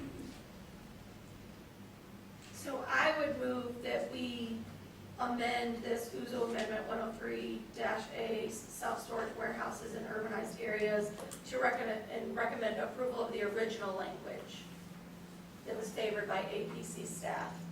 Which is the January 2022 version, yes. and I'll second. Okay, there's been a motion made by myself and seconded by Carla to amend this back to the original language. Is there any discussion? Okay, how do you vote, Stan? Ron? Yes. Carla? Yes. And I vote yes, so. Okay. You ready for my next? Next. All right, next was the billboard contract. I did take a look at that, and I read it again. And the way that I May 1st, 2011, for a term of 5 years. So that puts us to May 1st, 2016. And then they have the right to extend the lease from year to year upon the same terms and conditions, meaning we cannot change it for a period of 10 years. They get to extend it for 10 years, which would put us to May 1st, 2026, before we can revise this agreement. So we're stuck with the same terms and conditions until May 2026. When did we agree to that? We agreed to this back in 2010. And they set the term for 5 years, beginning on May 1st, 2011. And then this agreement gave the right to the lessee, which is the person who's leasing it, to extend this lease from year to year upon the same terms and conditions, it being understood that this lease shall automatically renew itself from year to year after the term hereof, the total of such extensions not to exceed 10 years. So we've got the first 5-year term, and then we can have 10 years of annual extensions. So once we get done with the first 5-year term, that was 2016, and then it can go 10 more. But we don't have a choice. No, Right. we're stuck with this until 2026. That was a stupid way of writing something. Jeez. I agree, and it's really complicated to read, because the first time that I read it, I didn't read it that way, and then as I was amending it, I started reading it more carefully, and I realized, okay, now we're stuck with It 10 should've- additional years, not 10 years total. Mhm. That just doesn't make sense. No, but what we will want to do is we're gonna wanna put some sort of tickle in the system to, in 2026, reevaluate this, so it doesn't go on for another Yeah, 10 years or whatever Right. without evaluation, so. And it has no clause for, like there's billboards down on our property on 38, it's got a clause where you can't have them removed and stuff like that. Where you can have them removed, Yeah, is that what you yeah, said? you gotta give them so many years. We have to follow this on the same terms and conditions for 10 additional extensions. So we don't really get much of a say. It says all structures, equipment, and materials placed upon the said premises by the lessee shall always remain the personal property and may be removed by the lessee at any time or within a reasonable time after the expiration of the term hereof, but it doesn't provide anything about us being able to remove it. It's Usually there's cost of living or something in there every at least couple of years or so. Nope. Jeez. Nope, that's what we get when we have a one-pager, so, major. a one-pager, yep, they usually don't have a lot of information, so we'll wanna just make sure that we reevaluate that when we get to Yeah, 'cause 2026. they're pulling in a lot of income off of it. Yes, they are. That's all I have. Thank you. All right, allowance docket. I move to approve the April 2022 allowance docket. Second. There's been a motion made by myself and seconded by Stan to approve the April 2022 allowance docket. Is there any discussion? Okay, how do you vote? Stan? Yes. Ron? Yes. Carla? Yes. And I vote yes, so that is approved. Claims docket. I move to approve the May 19th, 2022 claims docket totaling $178,109.22. Is there a second? Second it. There's been a motion made by myself and seconded by Stan to approve this claims docket. Is there any discussion? How do you vote, Stan? Yes. Ron? Yes. Carla? Yes. And I vote yes, so that is also approved. On to the reports. We're gonna wait to approve these until I have the bank recs for you guys. So we'll do those hopefully next month. All right, the minutes. Writing myself down. I move to approve the following minutes. April 11th, Dayton Town Council. Whoops. No typo there. April 11th, 2022, Town Council, April 11th, 2022, Utility Service Board, and May 5th, 2022, executive session. Second. There's been a motion made by myself and seconded by Carla to approve those minutes. Is there any discussion? How do you vote, Stan? Yes. Ron? Yes. Carla? Yes. And I vote yes, so those are approved 4-0. All right, clerk treasurer's office update. I just wanted to mention, last time I was talking about how we were behind, I think I mentioned this last time, on taxes, the sales and withholding tax, and then the utility receipt tax, that is being repealed, that hadn't been paid for 3-4 years. So I talked to the Department of Revenue. There was obviously a lot of late penalties and a lot of interest that had accrued on these things. And I was able to get them to waive the late penalties for all of those, but the interest is not waived. They were unable to waive the interest. So we will have interest due for the sales and withholding tax that was late and all those utility receipt tax payments. So we're up to date on those taxes, but I did not pay the penalties and interest. They waived the penalties for us. The interest is not waived. So that's not the town's responsibility. That falls on the person that was supposed to pay the taxes. So that'll have to be done with. I just wanted to update on that because I think I mentioned the taxes last time. Do you have anything you wanted to mention under clerk I treasurer? got a whole list of stuff, but I'm not Okay. gonna read it right now. But one thing as we're working in this office, just reading the emails in the past, it's amazing to me how our old clerk literally trashed us on emails to every vendor that came along. It's almost appalling. It's appalling how nothing was done in the office, reports weren't done, and the only thing was payroll checks written and bill checks written without authorization for this council to do it. I would like to ask what we're going to do about all the supplies that were sent to her house, ordered without board approval, when we had already voted and said she could not do it, and then who has supplies sent to their house? What happened to them? What are we going to do with them? I think we need to be thinking about that. I could go on and on. It's ridiculous. I don't know why we even had a clerk in the past. It's like paying somebody to absolutely do nothing except cause a lot of harm. So, but maybe we ought to talk about these supplies and turn it over to somebody or do something, because I don't think you can have supplies just sent to your private residence, especially when you had no approval to buy them in the first place. So that's all I want.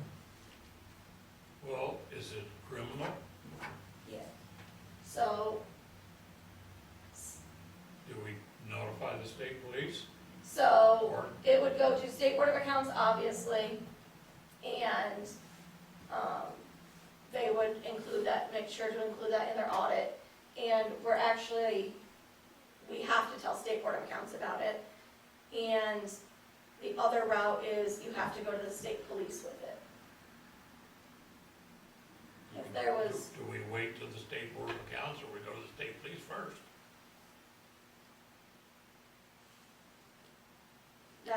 that would be up to us. What should we do? I mean, I think ultimately that's a board decision. We definitely have to notify the State Board of Accounts.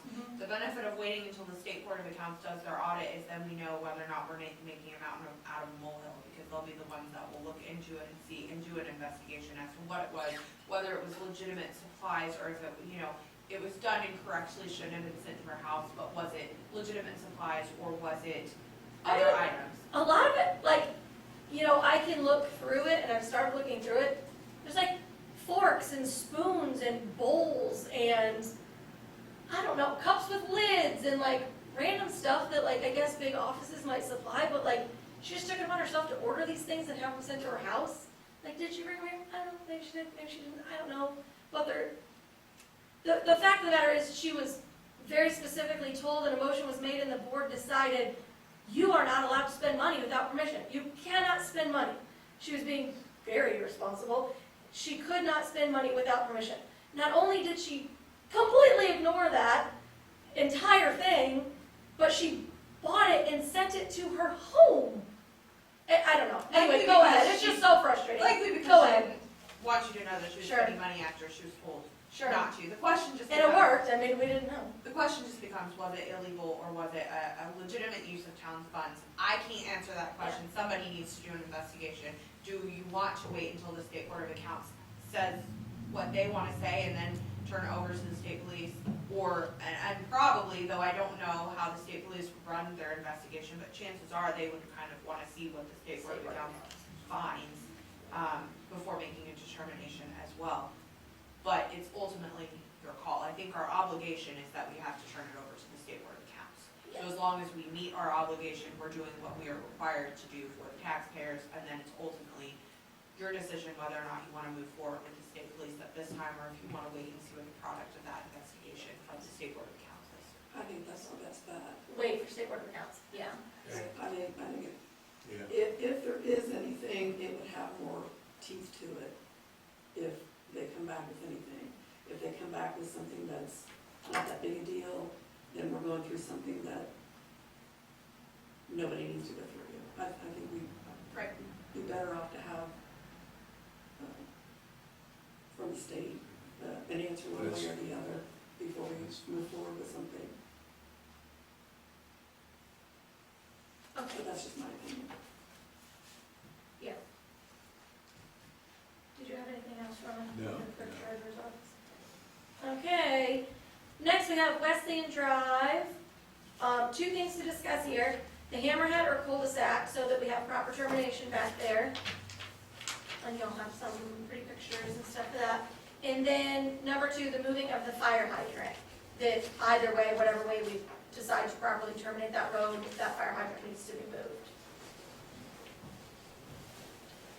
I'll begin. Yeah. So, hammerhead or cul-de-sac. So a hammerhead, I feel like everybody probably knows this, but in case you don't, you come to the end and it's kind of like a big rectangle at the end of it. It'd make the road a T, Yeah, thanks. just a T, And then a cul-de-sac is, everybody knows what a cul-de-sac is, just a big round circle. is a T road. It's a big zero. So, my suggestion, my whatever opinion, is that we do a cul-de-sac. A hammerhead, I guess it's considered maybe proper termination, but I don't think it's as appropriate as a cul-de-sac is. And, as far as the placing of this, I know we've discussed this before, and Ashley's not here, so I won't speak for him, but what he has said in the past is this will not go on his property, not 1 inch. If we put it 1 inch on his property, we'll see him in court. I think were his exact words. So I would think we would put the cul-de-sac directly at the end of Wesleyan Drive with the east? East and the, East yeah. of- The east, it just, at the town limits. I don't think we need to take anybody's property that's unwilling. The people whose land will be taken with a cul-de-sac or a hammerhead have already been talked to, and we're not taking their land unwillingly. So, I vote cul-de-sac. We had a meeting, Mark, and the BFNS and I and Ashley and Steve were back there, and the surveyors for BFNS had And surveyed. Ashley and Steve are the homeowners that live. Yeah, yeah. And the surveyors had the end stakes so that you know where the end of Wesleyan Drive is, and the end of Wesleyan. When Ashley and Lisa built their house, they ripped up part of that, Wesleyan Drive and extended their drive into the town's property, and which they had no approval to do, but they did it. But anyway, the true end of Wesleyan Drive, it's staked off, and in our grant money, we're gonna do Wesleyan Drive, and it'll go all the way to the end. So, as we were talking about a cul-de-sac versus a hammerhead, Steve and Ashley really didn't want a hammerhead, okay? They thought it looked dumb and everything, even though it's a little bit smaller. In the report that, engineer's report, they recommended cul-de-sacs or it could be a hammerhead. But a cul-de-sac, it seems like everybody would like it better. Which engineer reports? These are the ones that the old council had done, right? That actually had, Yeah, that's the the engineers that came through and that the old council had run roads through our fields and destroy our land. But That's they, what it but at the was. end of Wesleyan, that's what, But at the those engineers that actually. yeah. So I think a cul-de-sac, we, Cindy and I, and the church has to give up a little more land, and of course, we'll give it up. And Mr. Stevenson won't give up 1 inch, but at least he'll solve a problem there and hopefully get over with some of this stuff. So I'm for a cul-de-sac, and the church has agreed to donate their part of the land, and we've agreed to donate our part. The engineers were out there, and we pointed out where the hydrant needs to be moved to. And so, I think we came up with a cost, or the engineers came up with a cost on moving the hydrant. You gotta move a hydrant, whether you have a cul-de-sac or whether you have a Hammerhead? hammerhead, so that's gotta be moved. So, anyway, I'm for a cul-de-sac. I make a motion that we put in cul-de-sac at the end of West End Drive. I second it. Okay.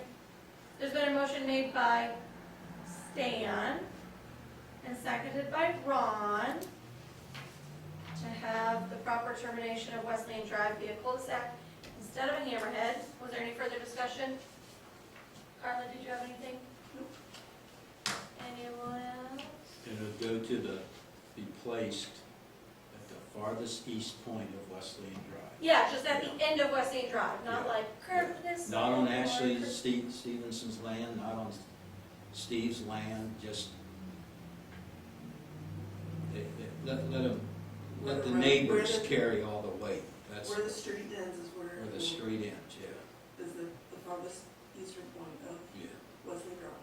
And then the cul-de-sac is how far, 70 foot? 70-foot circle, yes. And we are not assuming anything, I wish Ashley was here, but we are not assuming anything about Ashley not wanting it on his property or anything. He said that, I'm sure a lot of people remember him saying, if you try to put it on my property, I will see you in court. If you try to take an inch of my land, I don't know if he said an inch, but if we wanted to put the cul-de-sac or put anything on his property, we would see him in He court. said So we're it not several assuming times, yeah. this is how he feels. This is very clearly how he feels, which is why we're saying just at the end, not a third from each person or anything. It's just gonna be at the end, not touching the Stevenson's property, and just taking from Ron and Cindy and the church, right? Right, and at that meeting, he did suggest that we move it west. And I said, well, for God's sakes, Ashley, you're screwing your neighbors even more. What the hell's wrong with you? And he didn't No. seem to care. It's a sore point. He didn't care what his neighbors, what land they lose, All right. you know, so, How do you vote? Stan, Yes. Ron, yes. Carla, Yes. and I vote yes. Cul-de-sac it is. Okay, moving of fire hydrants.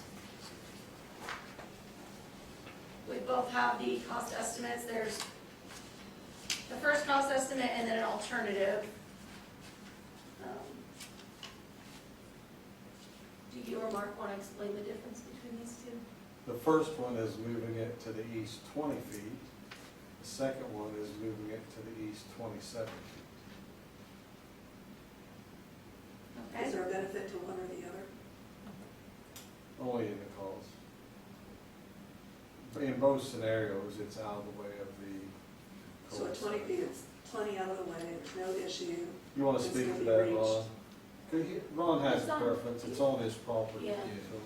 so- 27 foot, 20 foot is fine, because 27 foot will create another argument by somebody living back there. So 20 foot is fine, they'll get it up plenty away from the cul-de-sac, you know, do the job, you know. And it's still accessible, no issues with the fire department reaching it, by moving it, either the 20 feet or the 27 feet. Yeah. It's still not gonna be creating an issue for that. It should be okay. Okay. All right, I move that we go with BF&S's first first, 20-foot. what do you, yeah, 20-foot estimate for this hydrant relocation. And how much was that estimate? There's a hydrant relocation construction cost $12,867, and then there's a 10% contingency, which is $1,286.70. I think you did that backwards. Maybe not. So Need a the, motion to do that? Yes. I second it. What was that, Mark? assuming that you're gonna approve it here, but, so the thing that you would do is get bids, you know, from contractors, if that's the direction you wanna go. It's a large enough amount that we would wanna get bids as well, so. So would this be included within, No. This is separate. No state funds can be used for this. because, Rules? Yeah. You just can't, we checked. Yes. So do, I know there's dollar thresholds that says anything over this much, you need to get 3 bids, this, over this much, you need to advertise and all that. Or under Yeah. those So- amounts. So I think we're in that window where we don't have to advertise, but we can, You can do what's called a request for proposals, yes. and you can just ask whomever you'd like to. I just wanna make sure I'm following the rules. Yeah, so under, I think it's $50,000. so nothing is formless bids, we don't have to advertise, we don't have to have a bid. Correct. Right. Technically, under $50,000, you can do it however the purchasing agency determines. So whatever the town council determines is what you guys can do. So should I, I have, I mean, contractors that the town has used previously. I can ask them to come out there and take a look at it and have prices for you at the next meeting. Is that Yeah, okay? I'd like to see 3 estimates. Pardon? I'd like to see 3. 3? Yeah, I think Let's see 3 is what- just too, I think 2 makes it too hard. Okay. 3. so should I withdraw this motion to choose this over this and just make a new motion to request for? No, because I have to give them specifics. Okay. All right, so the motion was made by myself and seconded by Stan. Was that all the discussion? Okay, how do So you vote, what's Stan? the exact motion? To go with this one, the 20 feet. Okay. So cost about 12,000, up to 12,000. 12,867. Dan, how do you vote? Yes. Ron? Yes. Carla? Yes. And I vote yes, so that's approved 4-0. So do we need another motion to put this out for requests for whatever you proposals? You can do a motion, basically, it's just whatever you guys decide. I mean, you don't, it doesn't have to be super formal. The Okay, nice thing about that dollar amount is that it's pretty informal, truthfully, cool, so. great. Won't make it more difficult. Okay. Marshall Taylor.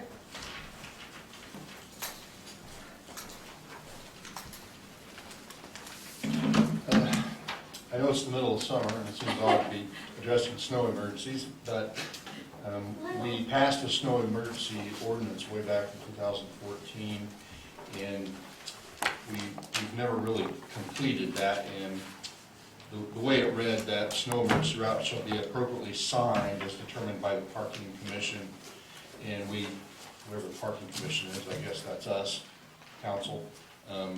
So Mark and I kind of went over some areas that we would, basically, we just need to get this posted so that the ordinance would be in effect. And I emailed all of you maps of the proposed snow emergency routes. I don't know if you had a chance to look at them, but I brought some so that we could discuss that if you wanted to. Thank you. And basically, we just need to post these routes in some form or manner and decide how many signs we need to get up, and we just need, you're okey-dokey, I don't think we need official motion or anything, because the ordinance already passed, to post those signs and let Mark decide how many he needs and to post those at advantage locations. But I wanted you to see the map because there, you might be, when you look at that, common sense would say, and I originally did that too, okay, why wouldn't we do Conjunction? Yeah. Why wouldn't we do Dayton Road as an emergency route? And the reason for that is those are typically roads that don't see parking. So we don't have parking on those streets to begin with. So it seems kind of frivolous to buy signs to post on something that we don't see a problem with. And we do have an ordinance that addresses those types of streets and the parking on them. And it reads that parking are prohibited in specific places. On the traveled portion of any roadway which does not have a curb or gutter, when stopping, standing, or parking would obstruct traffic. So that kind of encompasses all the old parts of town and Wesley and Shady Drive, which are narrower streets that are in our new subdivisions like Deerfield and Baker Farms. And so we typically, except for a few minor exceptions, we don't see parking on those streets. Specifically Conjunction, we don't see that. We don't see it on Dayton Road. But if we did, I would have this ordinance to use as a means to address that problem. So given that, we thought that the major routes would be Cagles, Mill, Clifty Falls, Marquis Circle, and Harrison up to Clifty Falls. That was the reason behind that. Makes sense. So how many signs? We haven't looked at how many. We would probably try to get them on as many existing posts as possible Oh, yeah, that's and utilize what we already had. So I was going to leave that up to Mark to decide how to do that. And you wouldn't have to be every 20 feet or anything like that, just turning into the subdivision Sure. from the south, northeast, and west, so you could at least pass one sign and know that you were on an emergency route. So try to keep it as minimal as possible. But the main thing, we wanted to make sure you were okay with the actual routes. This says my okey dokey. Looks good. No, you have to give him your okey dokey. Okay. Because that's what he said. He said it needed our okey dokey. I'm just following the rules. If there's no more questions on that, then I have a computer tower that's needing replaced. It's somewhere between 7 and 10 years old, as far as I can tell. It's getting hard to even look up information on when it was manufactured.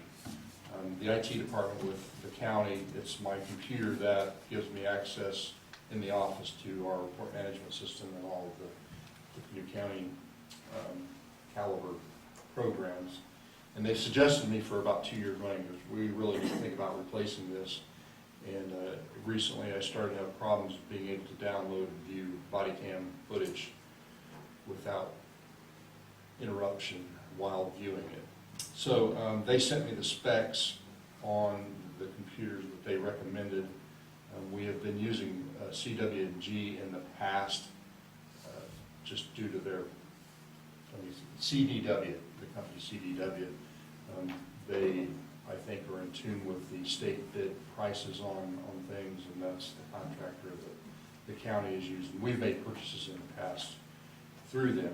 I did get some comparables just by Googling on the internet for these two computers, but I will give a caveat that I am not, I had them give me the specs on two computers from CDW that they would recommend, and I think they're similar. I think they're similar to the specs. I put in the same model number, but you know, computers can have a heck of a lot of variations even in the same model. But so they gave me two prices, including a monitor would be $927.64 for one, and $1,055.33 for the other one. And I asked them, well, what's do you have a preference between these two? And one's an HP Pro desk, and the other one the HP Elite desk. He said, no, don't have a preference. I said, well, obviously I tried for the cheaper one. I think why we got a price on, or they gave me two, was just in case one's not in stock or something, we could go with the other. And they were comparable. The prices from CDW was cheaper than Best Buy, Amazon, HP on all of them except for one from Best Buy, and I'm not sure if that included shipping or anything like that. So I'm asking for approval, just to round it up, to spend up to, say, $1,100 on this computer terminal and monitor. And if I will try to get the one for $927, so hopefully it'll be lower than that, but if you could approve for up to $1,100. I make a motion to approve 1,100 for the marshal computer. Second. Okay, there's been a motion made by Stan and seconded by Ron to allow the marshal to get a new computer and monitor for up to $1,100. Is there any discussion? Okay, how do you vote, Stan? Yes. Ron? Yes. Carla? Yes.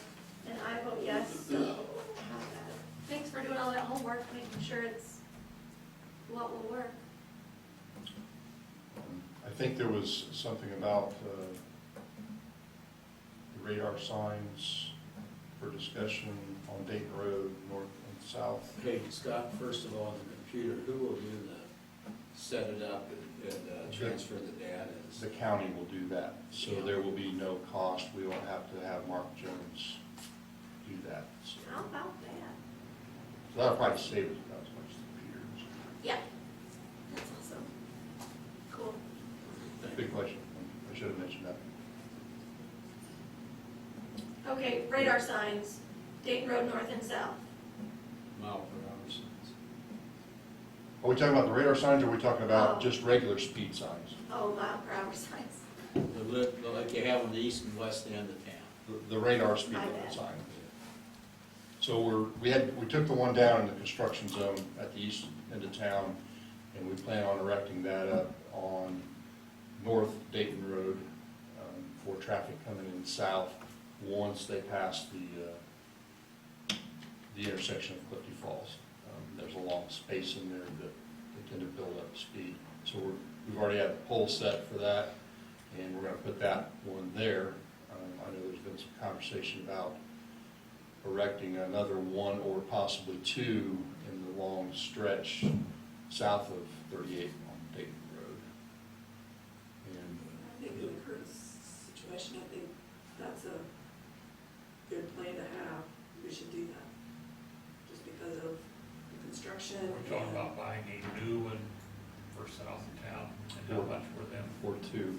And they give you a price break if you buy two, and I just got a sales flyer from the company that did the last two, and I was thinking it was around $6,000 for two, but I can get you those prices pretty quickly, but. Staying down south of town, Scott thinks there's even when you come from the county and heading north, around 375 immediately there. And then I'm looking at it from the other way, sitting going this way, where they seem to get out of control of the speed, so. Yeah, you know, if that's now, and then when the construction gets done, I guess we could either get another one, or if we still think, because there's so much traffic on Dayton Road now. Yeah, it's definitely increased because of the roadblock. Everybody's going lined out to go to Frankfurt. Why don't we get a couple, and then like you Yeah, say, we we can put look both at them out there down now, there. then if, after the road gets done, if the traffic slows down, we can always move it back to that end of town. I would say we probably will wind up just leaving the ones out where they're at, and we'll just, when the construction gets done, we'll purchase one back for 38 instead of paying us to move these things around. Yeah, I think they're very successful. I Yeah. really like them. Every time you watch people, it's pushing on the brakes, slowing down. This company that we bought the first ones through the grant was Elon City, and we've had zero maintenance issues with them, and they've been super reliable, even with cloudy days and snow, there's never been a time where they, to my knowledge, they weren't working and they operate off solar. So I would recommend we stay with that model and brand and that company just because of the reliability factor. Well, so I'm recommending we buy 2 new signs, radar signs. Second it? There's been a motion made by Stan and seconded by Ron to buy 2 new radar signs like the ones that we already have. Do you want me to, do you just want to prove an amount, or do you want me to get you that? Well, if it's not stupid amount, high prices, let's just do it. Don't mess around. That's Like I say, I think it was around 6,000 was the current price on it, but it may be 6,500. Yeah, no big deal. well, I'm sure it's gone up. Everything's gone up. So, Well, if you want, I'll talk to the liaisons before placing the order to let them know what the exact price is, and if you've got approval on that, then we'll go Yeah. ahead with it. That'll work. Okay, cool. And Anything there will else? need to be possibly signpost direction costs associated with that, or? Yeah. Depends on what, if we can use existing, we will, but if not, we'll have to set posts. So that's a potential, so. Understandable. good. Okay, how do you vote, Stan? Yes. Ron? Yes. Carla? Yes. And I vote yes. So that passes 4-0. Okay, anything else? Marshall Taylor? I just think it will help future too, because obviously Baker Farms in that area is gonna grow with population, so, we're addressing things that will be coming, plus the problems or the issues that we currently have. That's all I have, unless you have any questions. A brief update on Officer Tislow. He's progressing very well. I think the community's receiving him very good also. Today, he recovered some stolen property and filed charges on a theft suspect. So he basically did most of that on his own, so he's doing good. Good work. Great. All right, thank you, Marshall Taylor. You're welcome. Number 11 on the agenda, BFNS front walk-in steps. Do you just- Yeah, we talked earlier about ripping the big platform step out here, but because it's a commercial building and everything, BFNS is, they're gonna come out and look at it, and it needs to be written up professionally for a bid or something with the specs, because it is a commercial municipal building. So they're gonna come out, I think they sent an email on Monday, I'm not sure. Colin Probably she's said, already gonna be here. well, but I think it's in the morning Monday. Just to look at it, and they said if it's too small for them or they can't do it, they'll recommend somebody that can do it. So we'll wait to hear from them on that. Then we get some prices, and we're checking in on the real brick versus stamped brick, and different things like that. Just keep it moving forward then. Yeah. Okay. Oh, yeah, it doesn't really say that. Okay. Next is the children's parade. I just put this on here so I didn't forget to just say it's still, oh, were you done? He's done. It's still in the works. We're doing it the same day as the fireworks that Dayton United Methodist Church is putting on. Which is? June, 25th. thanks. June 25th. So we're finalizing everything, and we'll have like a registration so people can register their kids. We'll get that up on the website when we start advertising. But I did just want to mention BFNS, which their name comes up a lot in these meetings because they're our engineers. We told them about the parade, and they were more than happy to donate $500 towards this. So, very cool of them, very nice. And I asked them also about our fireworks Oh. for the church, and they're probably gonna donate another $500 to the church for the fireworks display. Oh, I didn't know that. So, thought I'd ask those. Very cool. Thank you. Thanks for the money. Do you have more? That's what I said. I want to be greedy here, but That's great. Okay, so anyway, be looking for the children's parade advertisement announcement once I have all those details finalized. Okay. Public comment. Do you have anything? Anything? Council comment. Nothing? Carla? just a couple short things. We're also working on, when we talk BF&S, we'll also mention about historic cast iron street lights, several of them along in front of the gazebo, so we can be working on that, trying to get grant money or whatever, so trying to fix up this whole area here, so we can have banners and stuff monthly up there. Tomorrow, Mark's getting me a number and stuff, but we're gonna start really hitting heavy on the stoplight out here, because there's a lot of requests to be talking to the state about what's needed to get a stoplight out here, again, you know. Always in the past, they said there wasn't enough traffic, but now there's quite a bit of traffic. And then the last thing is, just wanna thank Jen for the months of hard work Are you gonna say it? and sweat Are you gonna say it?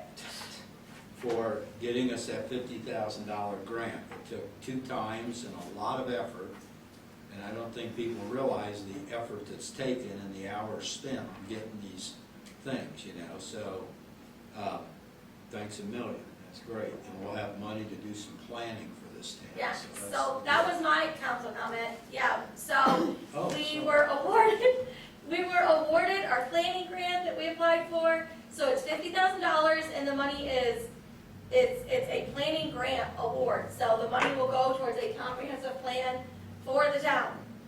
So, Great, we just got notice of that and it's very exciting. This is very good because it's not just like, what does the council want, or what does the county want to see happen in Dayton? Like, this is gonna be the people and so much input and like a very professional firm doing it, and we just need it so desperately. I'm just, it'll be So good, it's it's great, to get some Yeah. input from this town. Yeah. Instead of just these people always talking. sure, instead of things just happening and then they just happen. So, anyway, very exciting. Did you have anything else? No. Okay. I'm sorry, I said. No, it's fine. Having no other business before us, this meeting is adjourned.